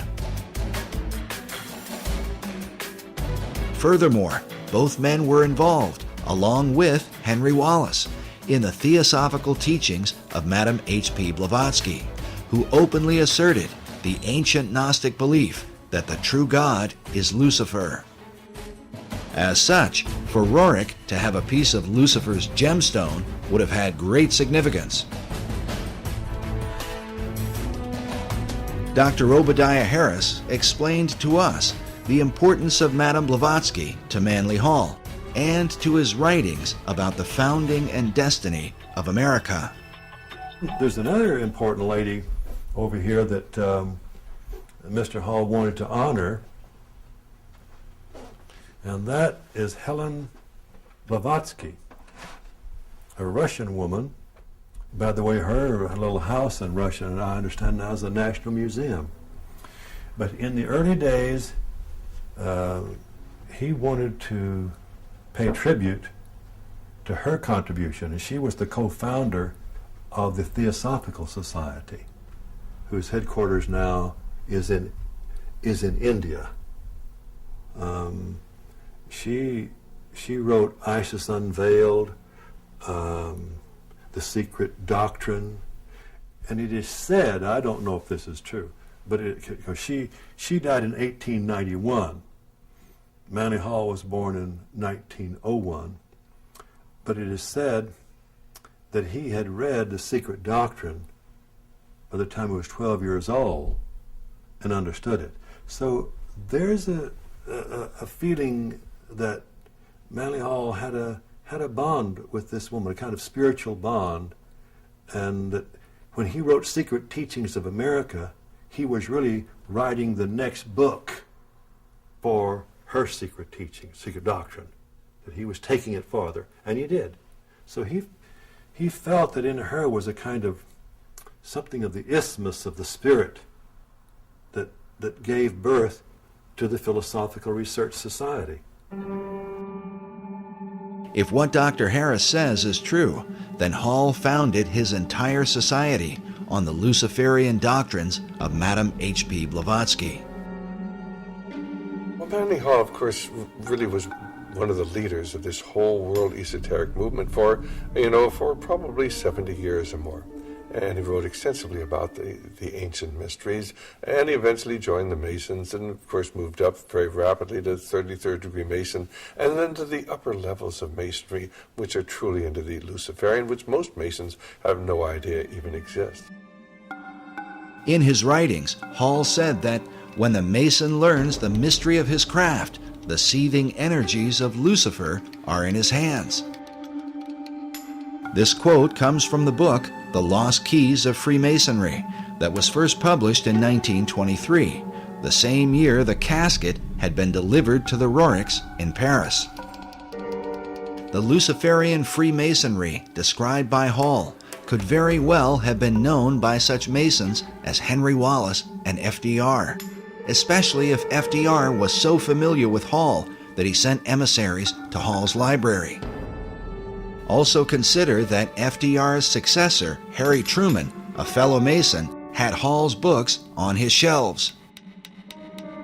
And certainly, Manly Hall's view of Lapis Exilis as the gemstone of Lucifer would not likely have escaped the attention of Nicholas Roerich.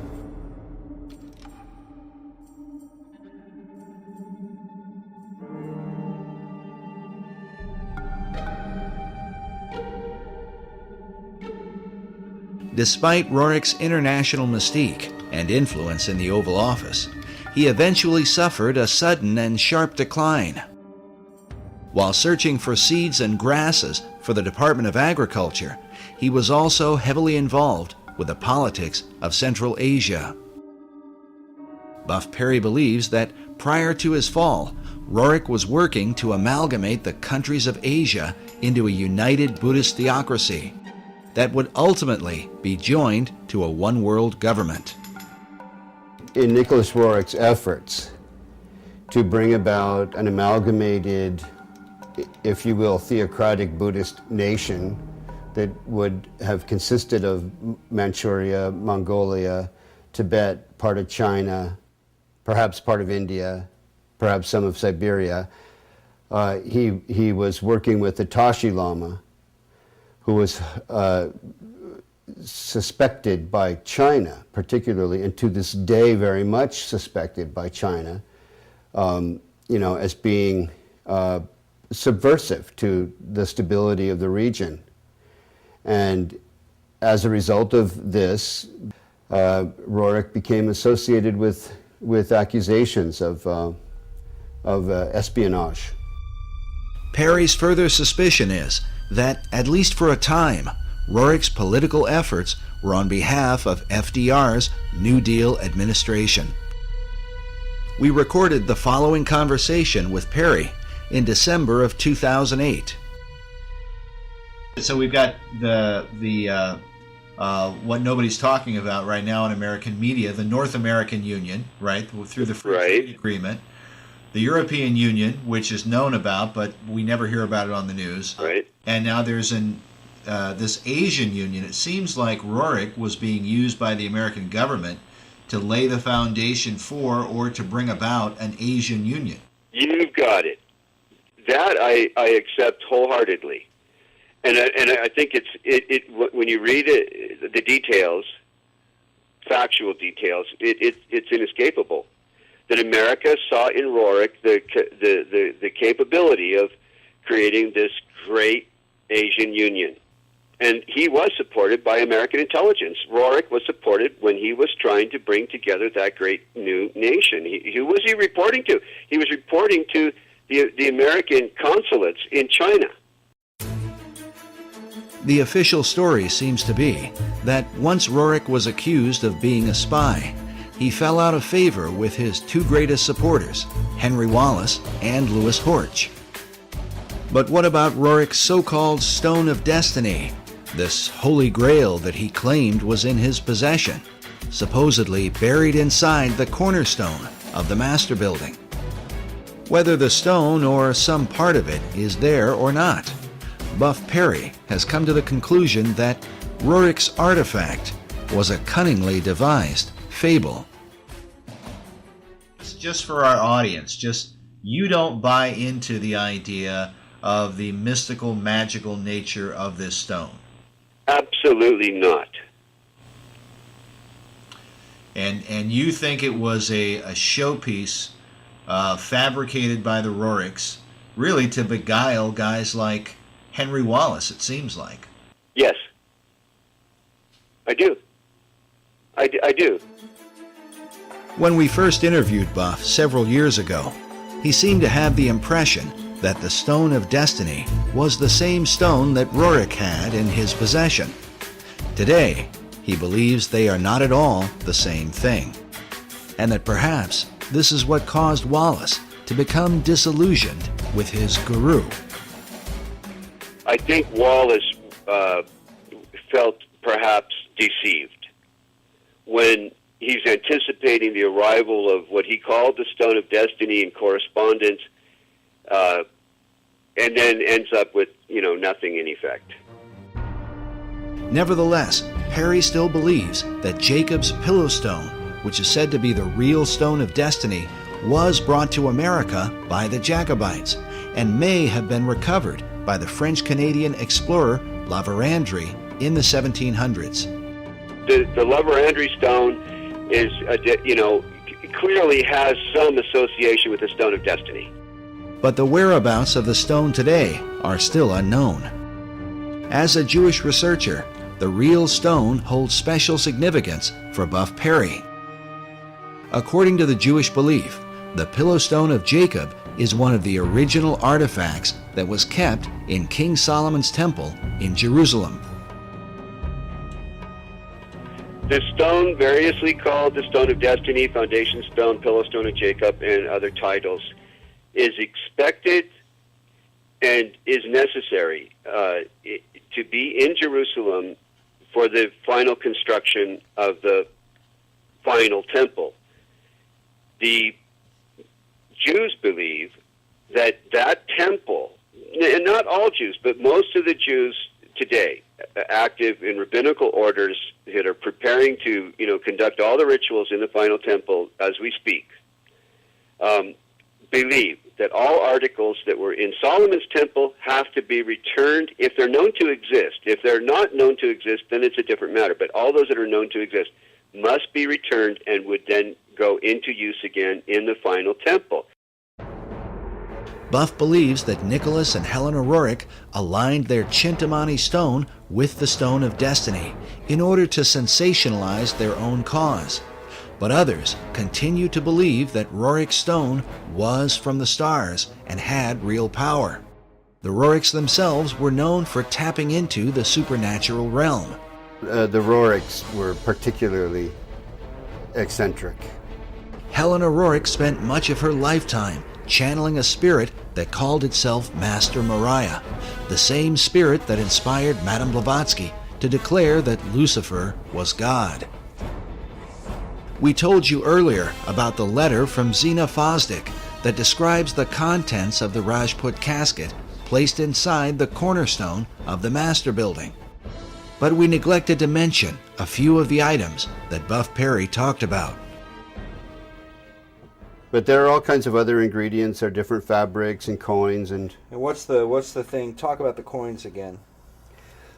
Well, these are in some cases coins that materialized out of what would be considered occultation, out of the other world, in different meetings and sessions that were held by the Roerichs. And I'm not saying this off the cuff or because I heard it from someone else. These are recorded memoirs of Helena and Nicholas Roerich. And of course, many of the people who are into the New Age are into astral projection and in contact with these spirit beings. And there really are spirit beings out there. They refer to them as the Masters of Wisdom, or the Great White Brotherhood, or the Enlightened Ones. And they believe that they are guiding society.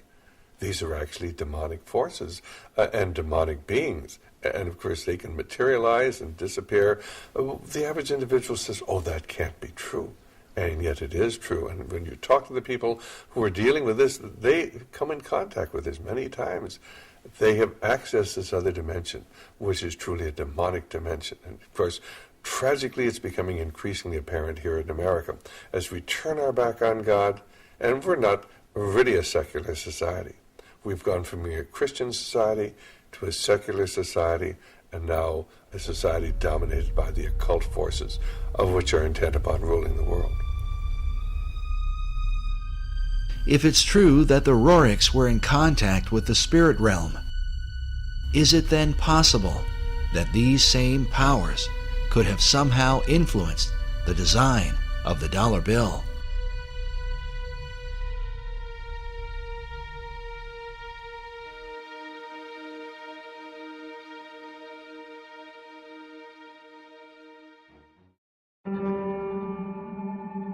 While the history surrounding FDR's administration is disturbing, there is said to be a darker level, and one that is openly satanic, in the design of the dollar bill.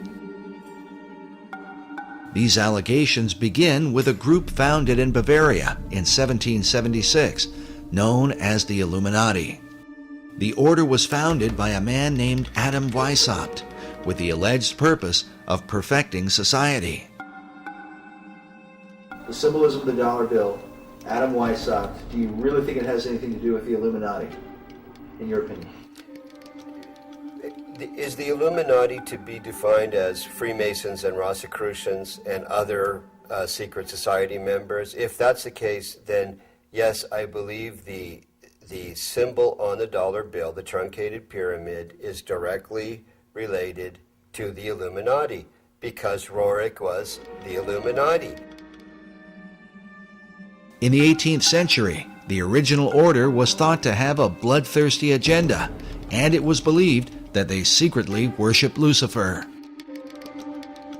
George Washington warned about the Illuminati in his letters, while Thomas Jefferson and Benjamin Franklin were thought to be members of its inner circle. Which brings us to our next speaker. He claims to have been raised in a modern Illuminati family that dates back to the 1700s. He says that, as a child, he was made to practice black magic and witchcraft. His name is Doc Marquis. My family goes back into the Illuminati all the way back to 1789. Of course, we have no way of either confirming or denying Doc's claims, but it is worth noting that he has acted as an expert on the occult for law enforcement and the FBI. According to his publisher, in the past he has appeared on and consulted for Geraldo Rivera and Oprah Winfrey, and for shows like Hard Copy, Inside Edition, and Unsolved Mysteries. Doc has been a Christian since 1979, but he says that part of his upbringing in a family that worshiped Lucifer was to be taught about the secret Illuminati symbols of the dollar bill, and that understanding them begins with the Rothschild dynasty. Meyer Amschel Rothschild had made a very interesting and profound statement. He said, "Allow me to control and issue the money of a nation, and I care not who writes its laws." And he was right. Meyer Amschel Rothschild is called the founding father of international finance. In 2005, Forbes magazine ranked him 7th on their list of the 20 most influential businessmen of all time. All this happened back in 1776, and this was during May 1st and shortly thereafter. The significance behind that is that on May 1st, 1776, Dr. Adam Weishaupt, who was a devout Jesuit priest, who was given the chair of the professorship of religious studies at Ingolstadt University, was approached by Meyer Amschel Bauer, who would later change his last name to Rothschild, along with 12 of his most financially influential friends. They knew Weishaupt at that particular time was not only a genius when it came to the occult world, but Weishaupt also had an axe to grind, because it was the Catholic Church that just recently defrocked him. He was no longer a Jesuit priest, and he was going to send a message to them, to the monarchies of Europe, and to all other people who would try to have their will over his. What Rothschild and Weishaupt came up with was a plan to destroy the old world system of government through monarchies and the church, and to set up a new world order in its place. This is said to be the great plan of all the secret societies. So what happened? Meyer Amschel Bauer approached Weishaupt and basically told him, "We know you've got the occult knowledge and genius to put it all together. We've got the money. You do it, we'll back it." Just to paraphrase what really happened. So in 1773, Weishaupt started creating what had never been created before. The idea of Illuminism had always been around, ever since the days of Babylon, with the co-founders of being that Nimrod and Semiramis. But no one had ever been able to actualize it. However, May 1st, 1776, the Order of the Illuminati had become a reality under the auspices of Dr. Adam Weishaupt. Now, like other nations, orders, countries and such, they have their two great seals. The Order of the Illuminati does. Those two seals can be found on the back of a $1 bill. People mistake those to be the two great seals of the United States of America. They are not. Those are the two seals of the Order of the Illuminati. And I'm going to explain it to you. In order to understand the seal itself, we have to first take a look at every single thing that composites it. We look at the first part of it on our left, which would be the truncated pyramid one. Above it is a 13-letter Latin expression that says Annuit Corruptus, and directly underneath the base of the pyramid is a 3-word Latin expression, which is Novus Ordo Seclorum. If you were to look up the word, let's say, work, in the English dictionary, you're going to find at least 50 different meanings for it. It is the same thing in Latin. Different words have different meanings. They have more than one meaning. The word seclorum, one of the definitive meanings is secular. Something that is secular is of the world. So it is proper, very proper, to translate the bottom as New World Order, the Novus Ordo Seclorum. The whole of it is saying, announcing the birth of a new world order.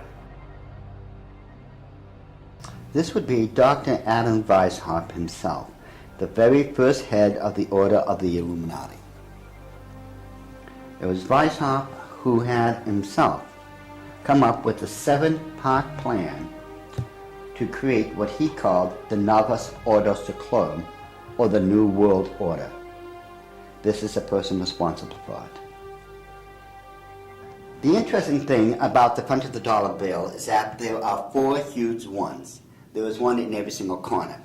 Now, if we look at every single one of them, they each have an oval around it, except for the top right-hand one. Now, if we look at this blow-up version of it, you will find there's no oval. This is a shield that is surrounding the one.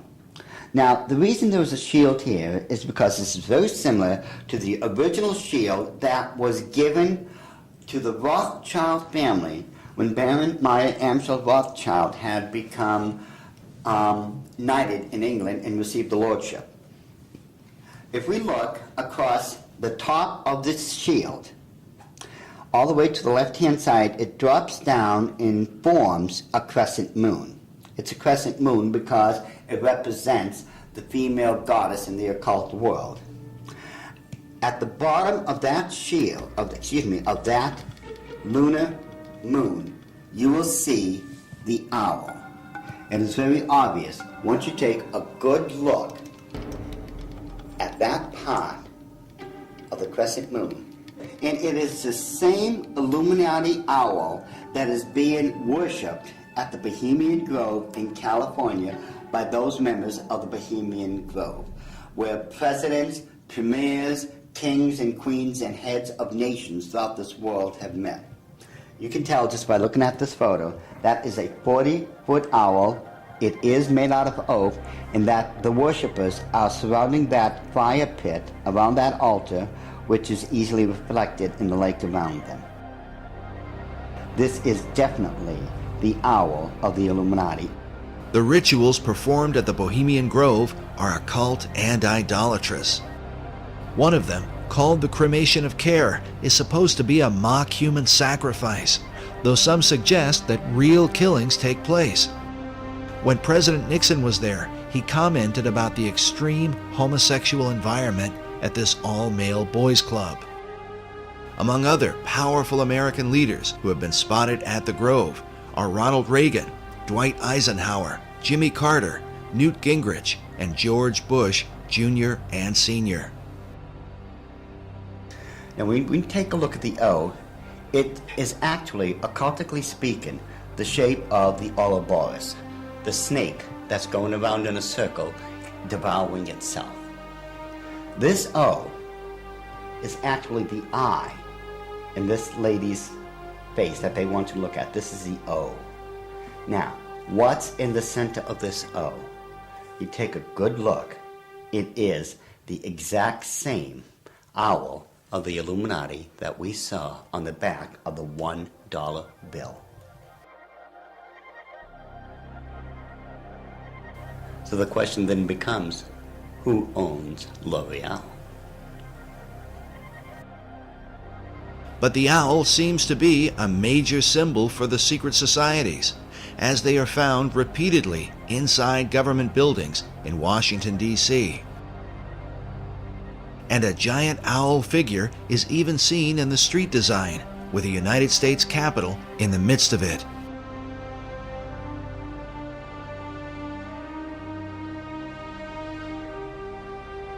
Now the Druids from the Gaelic means, Druid means men of oak. These people worshipped creation among other things, but their sacred symbol was the owl because the ancient god of magic and of the hunt was Pallas Athena.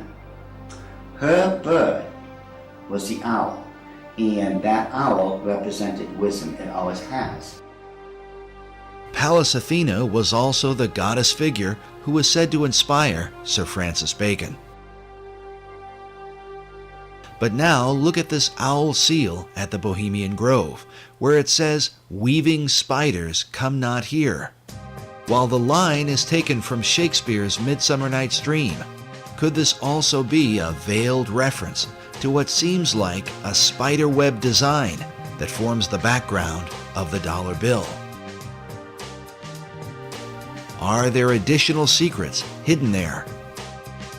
Now, I'm sure you've heard of a Rorschach smear or the Rorschach ink blot test as created by Dr. Rorschach himself.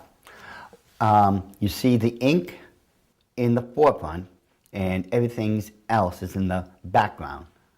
This way, your subconscious mind is supposed to pick up on what's on the foreground, and you're supposed to be able to tell what you are subconsciously seeing. Notice how it's very busy. Lot of intersection diagonally lines. You can't make out what's there. But let's get rid of the background noise, get rid of all the diagonal lines that doesn't belong there, and let's reverse the principle of Rorschach and take what's in the background and bring it to the forefront and see what's there. Because once we do that, we find out it's quite obvious that there is another Illuminati owl, and that it is perched on something that looks like an arrow. That is what they don't want you to see. Once you see this owl here and compare it to the other one on the left-hand side of it, it becomes very obvious that this is an owl. You can now begin to distinguish beyond all that busy signals and such that they don't want you to look through. Yet, they place there in honor of their totem bird, the owl of wisdom, which is the totem bird because their god, Lucifer, was supposed to have been the wisest of all of God's creation. Wisdom of Lucifer, wisdom into the bird, wisdom into the word Illuminati. Therefore, the chain of wisdom is followed all the way through. All right, now, did they teach you this in the Illuminati? Yes.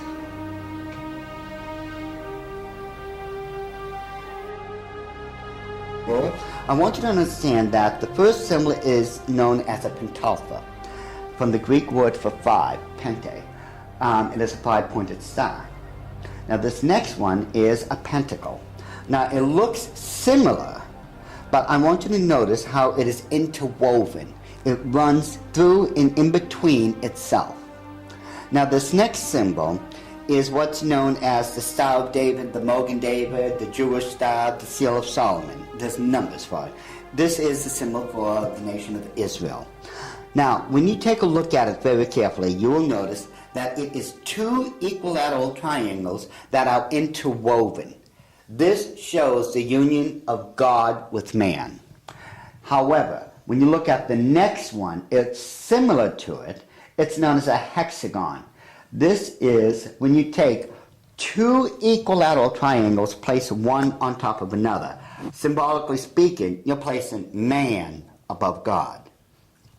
Now, this next symbol is the foulest, the most evil of all symbols in the occult world. There is nothing that can even come close. It is known as the hexagram. It is the six-pointed star with a circle surrounding it. It is this symbol that must be used during high ceremonial magic or high ceremonial witchcraft when you are summoning up demons to this plane of existence. The use of the hexagram is said by Doc to be very symbolic and seems to represent the occult concept of a Christ figure, just as the Maitreya was for Nicholas Roerich and Henry Wallace. But what Christ do they mean? Doc believes the pattern of hexagrams in the design of the dollar bill provides the clue. If we take a look at the 13 stars directly above the head of the eagle and connect the dots, you will see where the very first hexagram is located. And if you notice that surrounding the hexagram is the 28 guidelines that make a circle. Now, inside every single point, the 6 points, is a star. There are 6 of them. They surround now the 7 stars. Remember, 6 is the number of man, 7 is the number of God. Now, it is man that is surrounding God or is placed above God.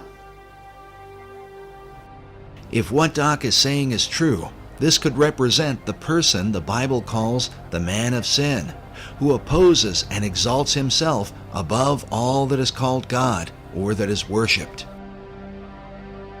Doc's interpretation seems to also fit the worship of Lucifer, for in the Bible, Lucifer declares that he will exalt his throne above the stars of God. Next, Doc claims a second hexagram can be found by connecting the various points where the much talked about number 13 is represented. And don't try to tell me it's the 13 colonies. There are 13 stars above the eagle's head, 13 stripes in the shield, 13 leaves on the olive branch, 13 arrows in the eagle's talon, and then 13 letters in the phrase E pluribus unum, which makes for 2 points on either side of the eagle's head, for the 6 points total of the hexagram. If we take a close look at the same seal and connect all the 13s together, just like we did when we were kids, when we were playing that game, connect the dots, once we connect all the 13s, it becomes very apparent where the second hexagram can be found. In this one, which is very obvious, already comes with a circle around it.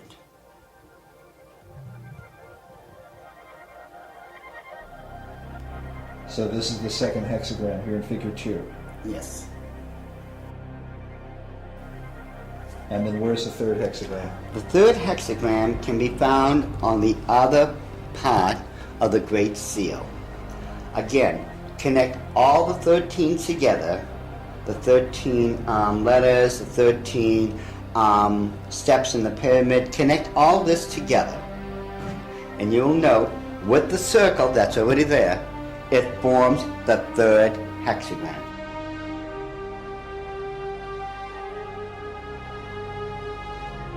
In other words, a 6, a 6, and a 6.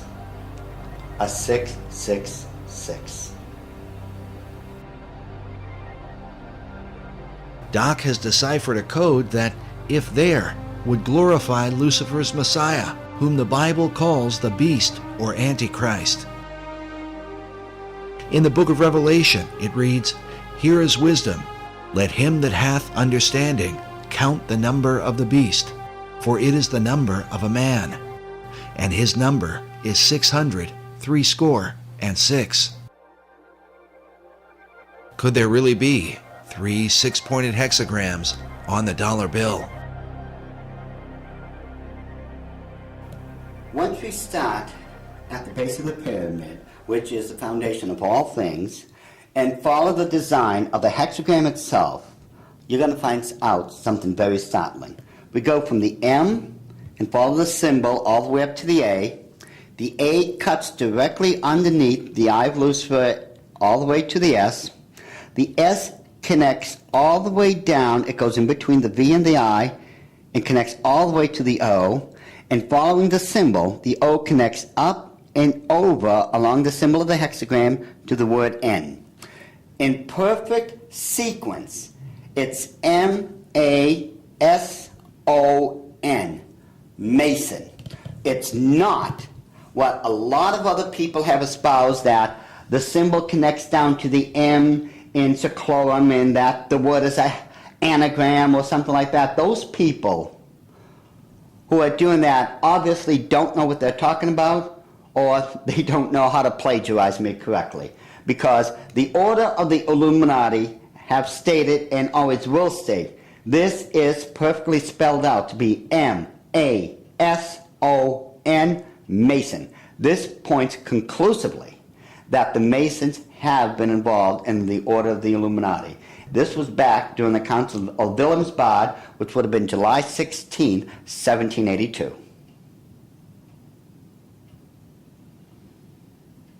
All right, so what are we seeing? Now, if we look at the bottom one of the reverse side of the dollar bill, you'll see on the right-hand side that, again, there's a lot of busy intersecting diagonal lines. Yet, if we apply the same principle we just used to reveal the hidden owls of the Illuminati and apply it, we will find that there is now a skull-faced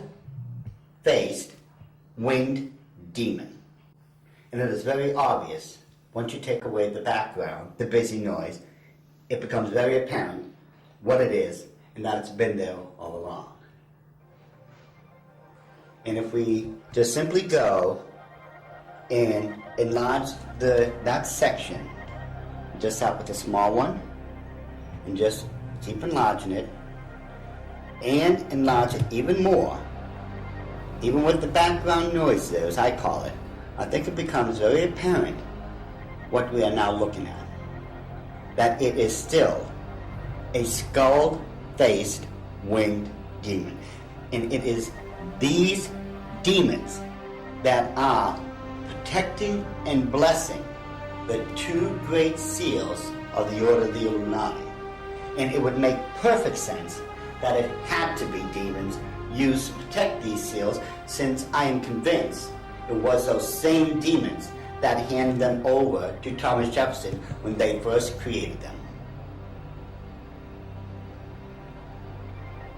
I am convinced, beyond all doubt, that that indeed was a demon sent up from the bowels of hell, probably under the direct orders of Lucifer himself.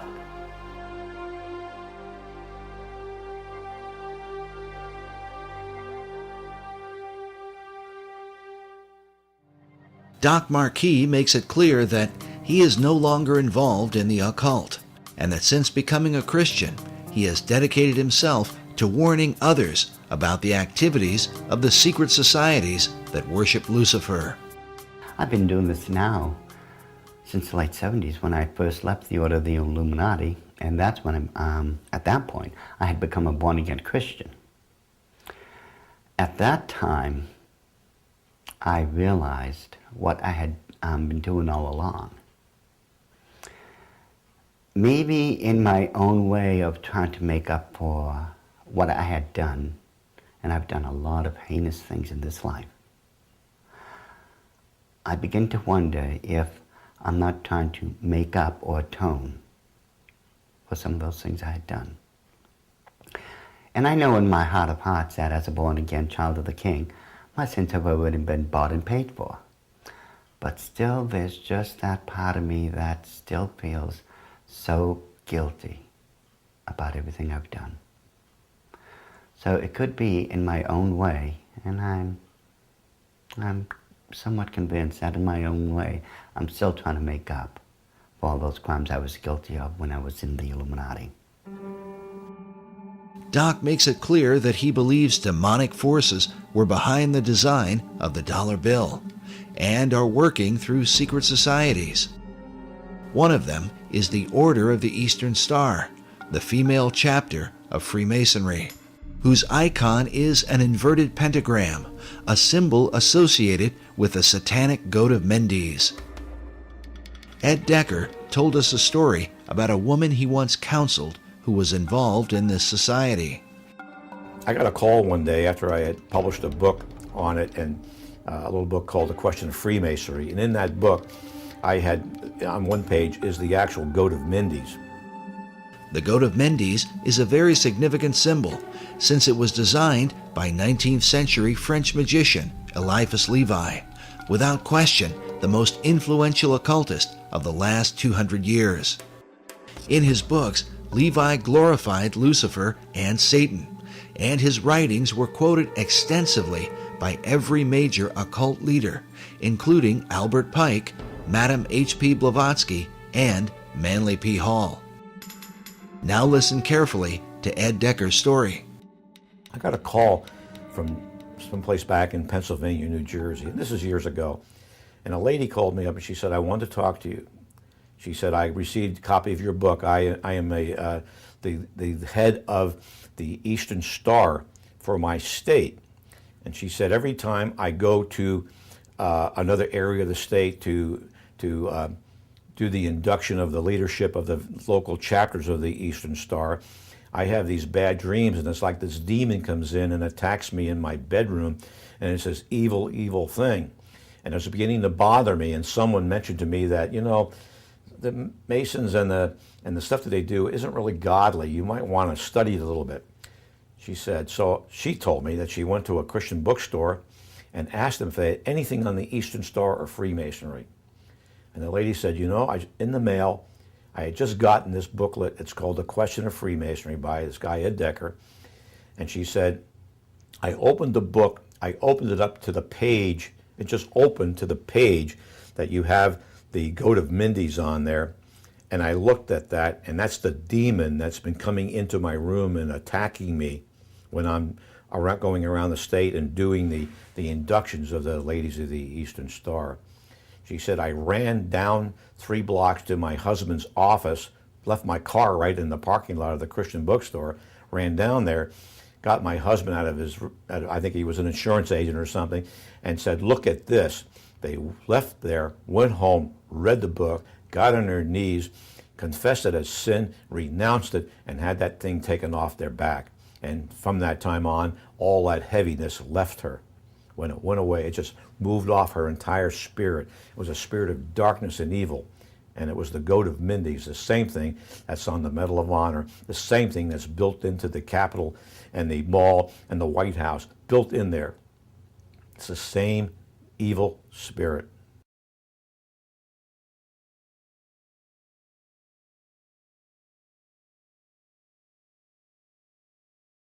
This whole idea of the Messiah and its relation, and the Messiah's relationship to the stone, and who that Messiah would be, and what would happen when the stone is returned to Jerusalem, and when the temple is built, it would be a replica of the original Solomon temple, not the Ezekiel, account. Which is what most Jews believe, the Ezekiel account. No Jews believe that the Solomon's temple is going to be rebuilt in that architectural style. But the Masons believe, if I understand them right, that when that stone finds its way to Jerusalem, it's one of the last items necessary, and that there are certain rabbinical orders that I've met today that are anticipating its return. Once it returns, then they proceed with a blueprint to take the Temple Mount and put up what they consider to be the final temple that Ezekiel described.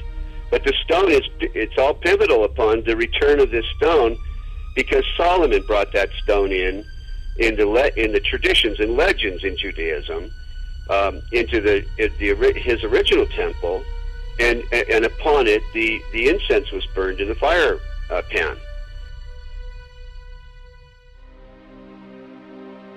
According to Masonic author David Oveson, the word dollar comes from the German word Taler.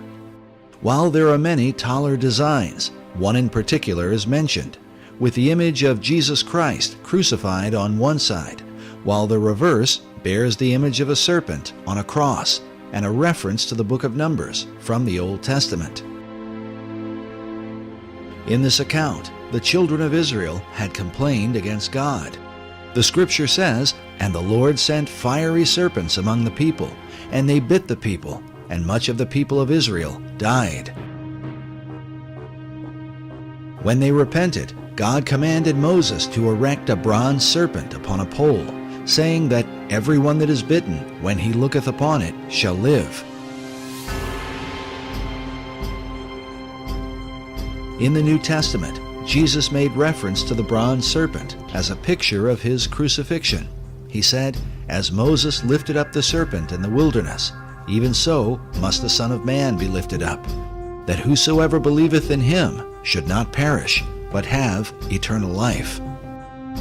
Some believe that the serpent cross is the original inspiration for the American dollar sign today.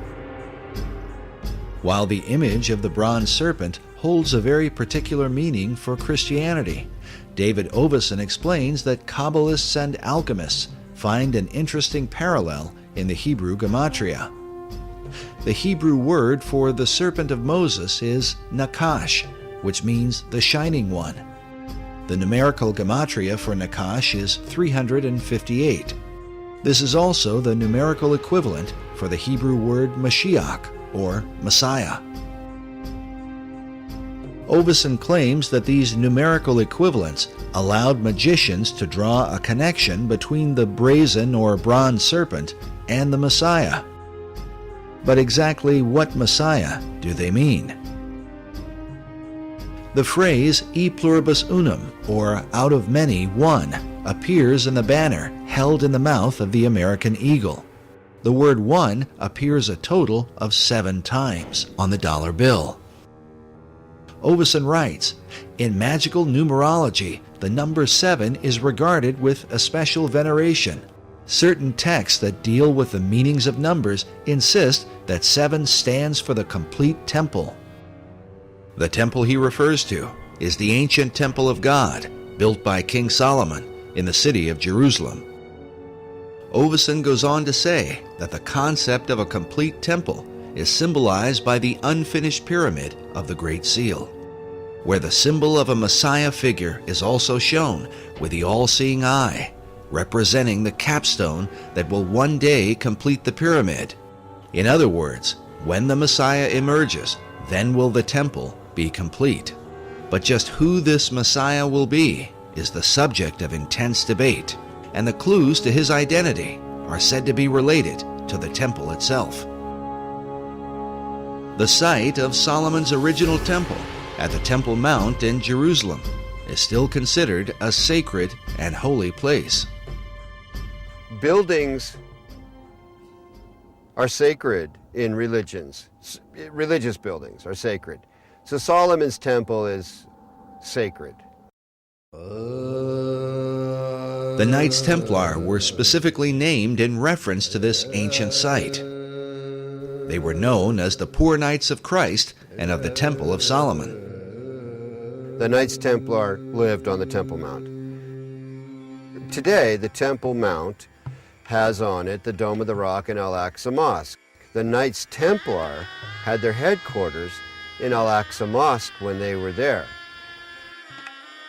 So the association between this arcane direction and tradition in Europe with the Knights Templar and the temple of the Temple Mount is direct.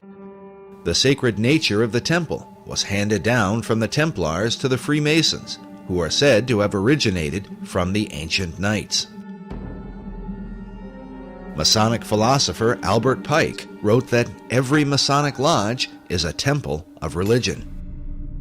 Another Masonic philosopher, Albert Mackey, wrote that of all the objects which constitute the Masonic science of symbolism, the most important, the most cherished by the Mason, and by far the most significant, is the Temple of Jerusalem.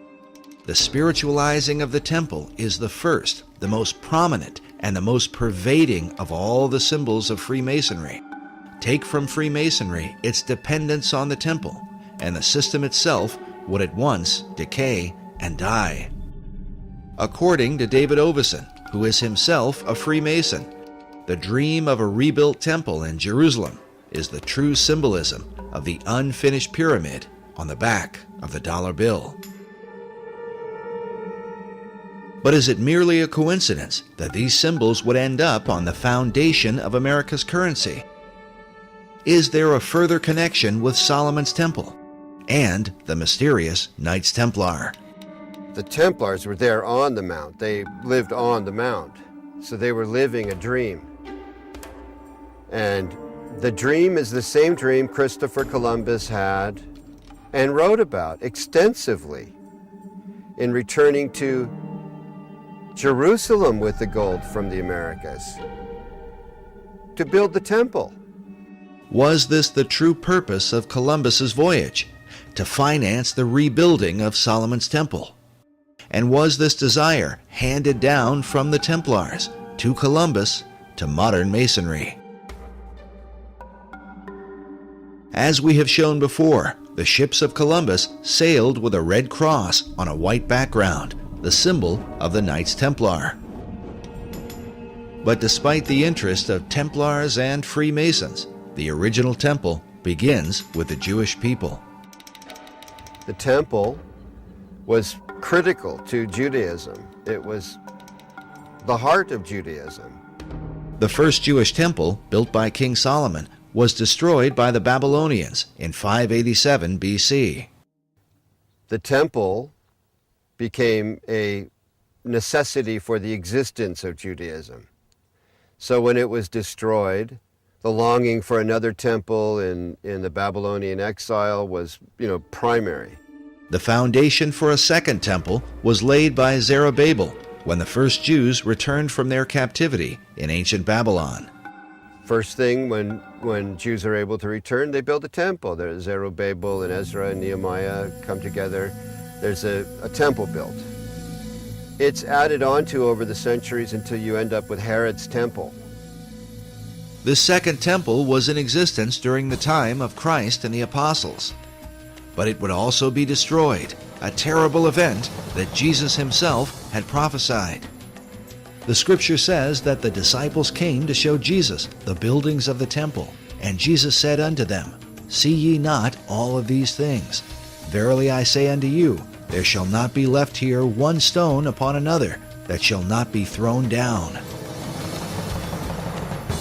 And when ye shall see Jerusalem compassed with armies, then know that its desolation is nigh. And so it came to pass that the second temple was destroyed with the fall of Jerusalem in 70 A.D. Yet in the aftermath of its terrible destruction would emerge the dream for a third temple, and what some believe will be the final temple of all time. This arcane connection to Freemasonry has its roots in the longing for the temple, the longing for the final temple, for the ultimate temple where Hagoyim, where non-Jews pray with Jews, as the old books, the last old books of the Old Testament predict will happen. When does that temple get built? The idea of a final temple is shared both by Jewish leaders and the Freemasons. Yet the two groups disagree on exactly what the final temple would be. There is a common history here and a common longing. They'll never end up with the same temple. Jewish wishes for the final temple really don't resemble what Masons want to have built on the Temple Mount, which is a replica of Solomon's temple. With their mysterious rituals and secret practices, the Masons are often accused of intoxicating the world, making it drunk with ideas of a new age and a new world order, all of which are engineered toward the fulfillment of the new Atlantis envisioned by Sir Francis Bacon. Could it be that this is what lies behind the concept of a third and final temple? It, to me, makes perfect sense that the new Atlantis, as understood in the Baconian tradition, involves the final temple, the spiritual headquarters, if you will, of the new Atlantis. The idea of that temple is central to Freemasonry, the Knights Templar, and of this there is no doubt. They've all expressed it.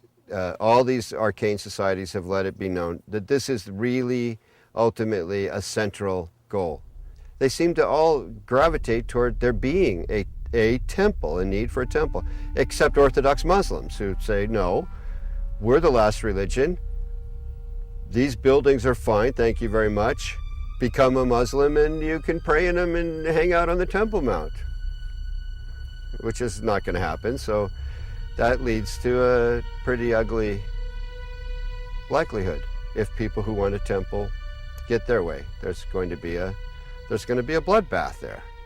Also, I believe it's spiritual because Satan has always desired God's place. That's why in Masonry you have Jebulon right there on the altar, Baal, the ruler of demons in the Masonic altar. And Masons are generally, obviously, being deceived. However, right there on the Temple Mount in Israel, you have the Dome of the Rock and the Golden Dome, the Black Dome. And within these domes you have statements right there on Israel's Temple Mount, statements that Allah is God and Allah has no, or God has no son, and Muhammad's his prophet, a denial of the true God and his son, Jesus Christ. And again, that's what 1 John identifies as being the spirit of Antichrist, those that deny the Father and the Son, 1 John chapter 2. And that's a harbinger of the ultimate Antichrist to come, who's going to sit in the temple of God, showing himself that he is God. So isn't it interesting? Here we have Benjamin Krim speaking of a coming Maitreya who will rule as the coming Imam Mahdi of Islam. Of course, he can't really rule, and there can't be world peace unless the Jews, in his mind, are annihilated. And by the way, according to Muslim teachings in the Hadiths, when the Imam Mahdi comes or when the Messiah comes, he will destroy the Jews and the people of the cross. So all of this stuff, incredibly, it fits together just too well. But praise God, because from my perspective as a Christian, Jesus Christ said, when you see these things beginning to take place, lift up your head, for redemption is drawing near. And I believe these are signs that Jesus Christ is coming again. And when he does come, he will defeat the Antichrist, and every knee will bow, and every tongue confess, including Benjamin Krim, including the leaders of Iran and Hezbollah and so forth. Whether it's in heaven or on earth or in hell, every knee will bow, declaring that Jesus Christ is Lord in the end. And what will all these things mean for the future destiny of America? According to David Oveson, it was Manly Hall who influenced the placement of 72 stones on the Great Pyramid of the dollar bill, since the number 72 is said to be a magical number in the occult. It was also Hall who taught that the American eagle was a cleverly disguised phoenix bird. In his writings, he documents this account from the 1st century A.D. There is a certain bird which is called a phoenix, and when the time of its dissolution draws near that it must die, it builds itself a nest. But as the flesh decays, a certain kind of worm is produced. According to this account, it is from this worm that the phoenix is reborn. This concept of a phoenix worm in its nest seems to be represented at the top of this column on a building found in Europe.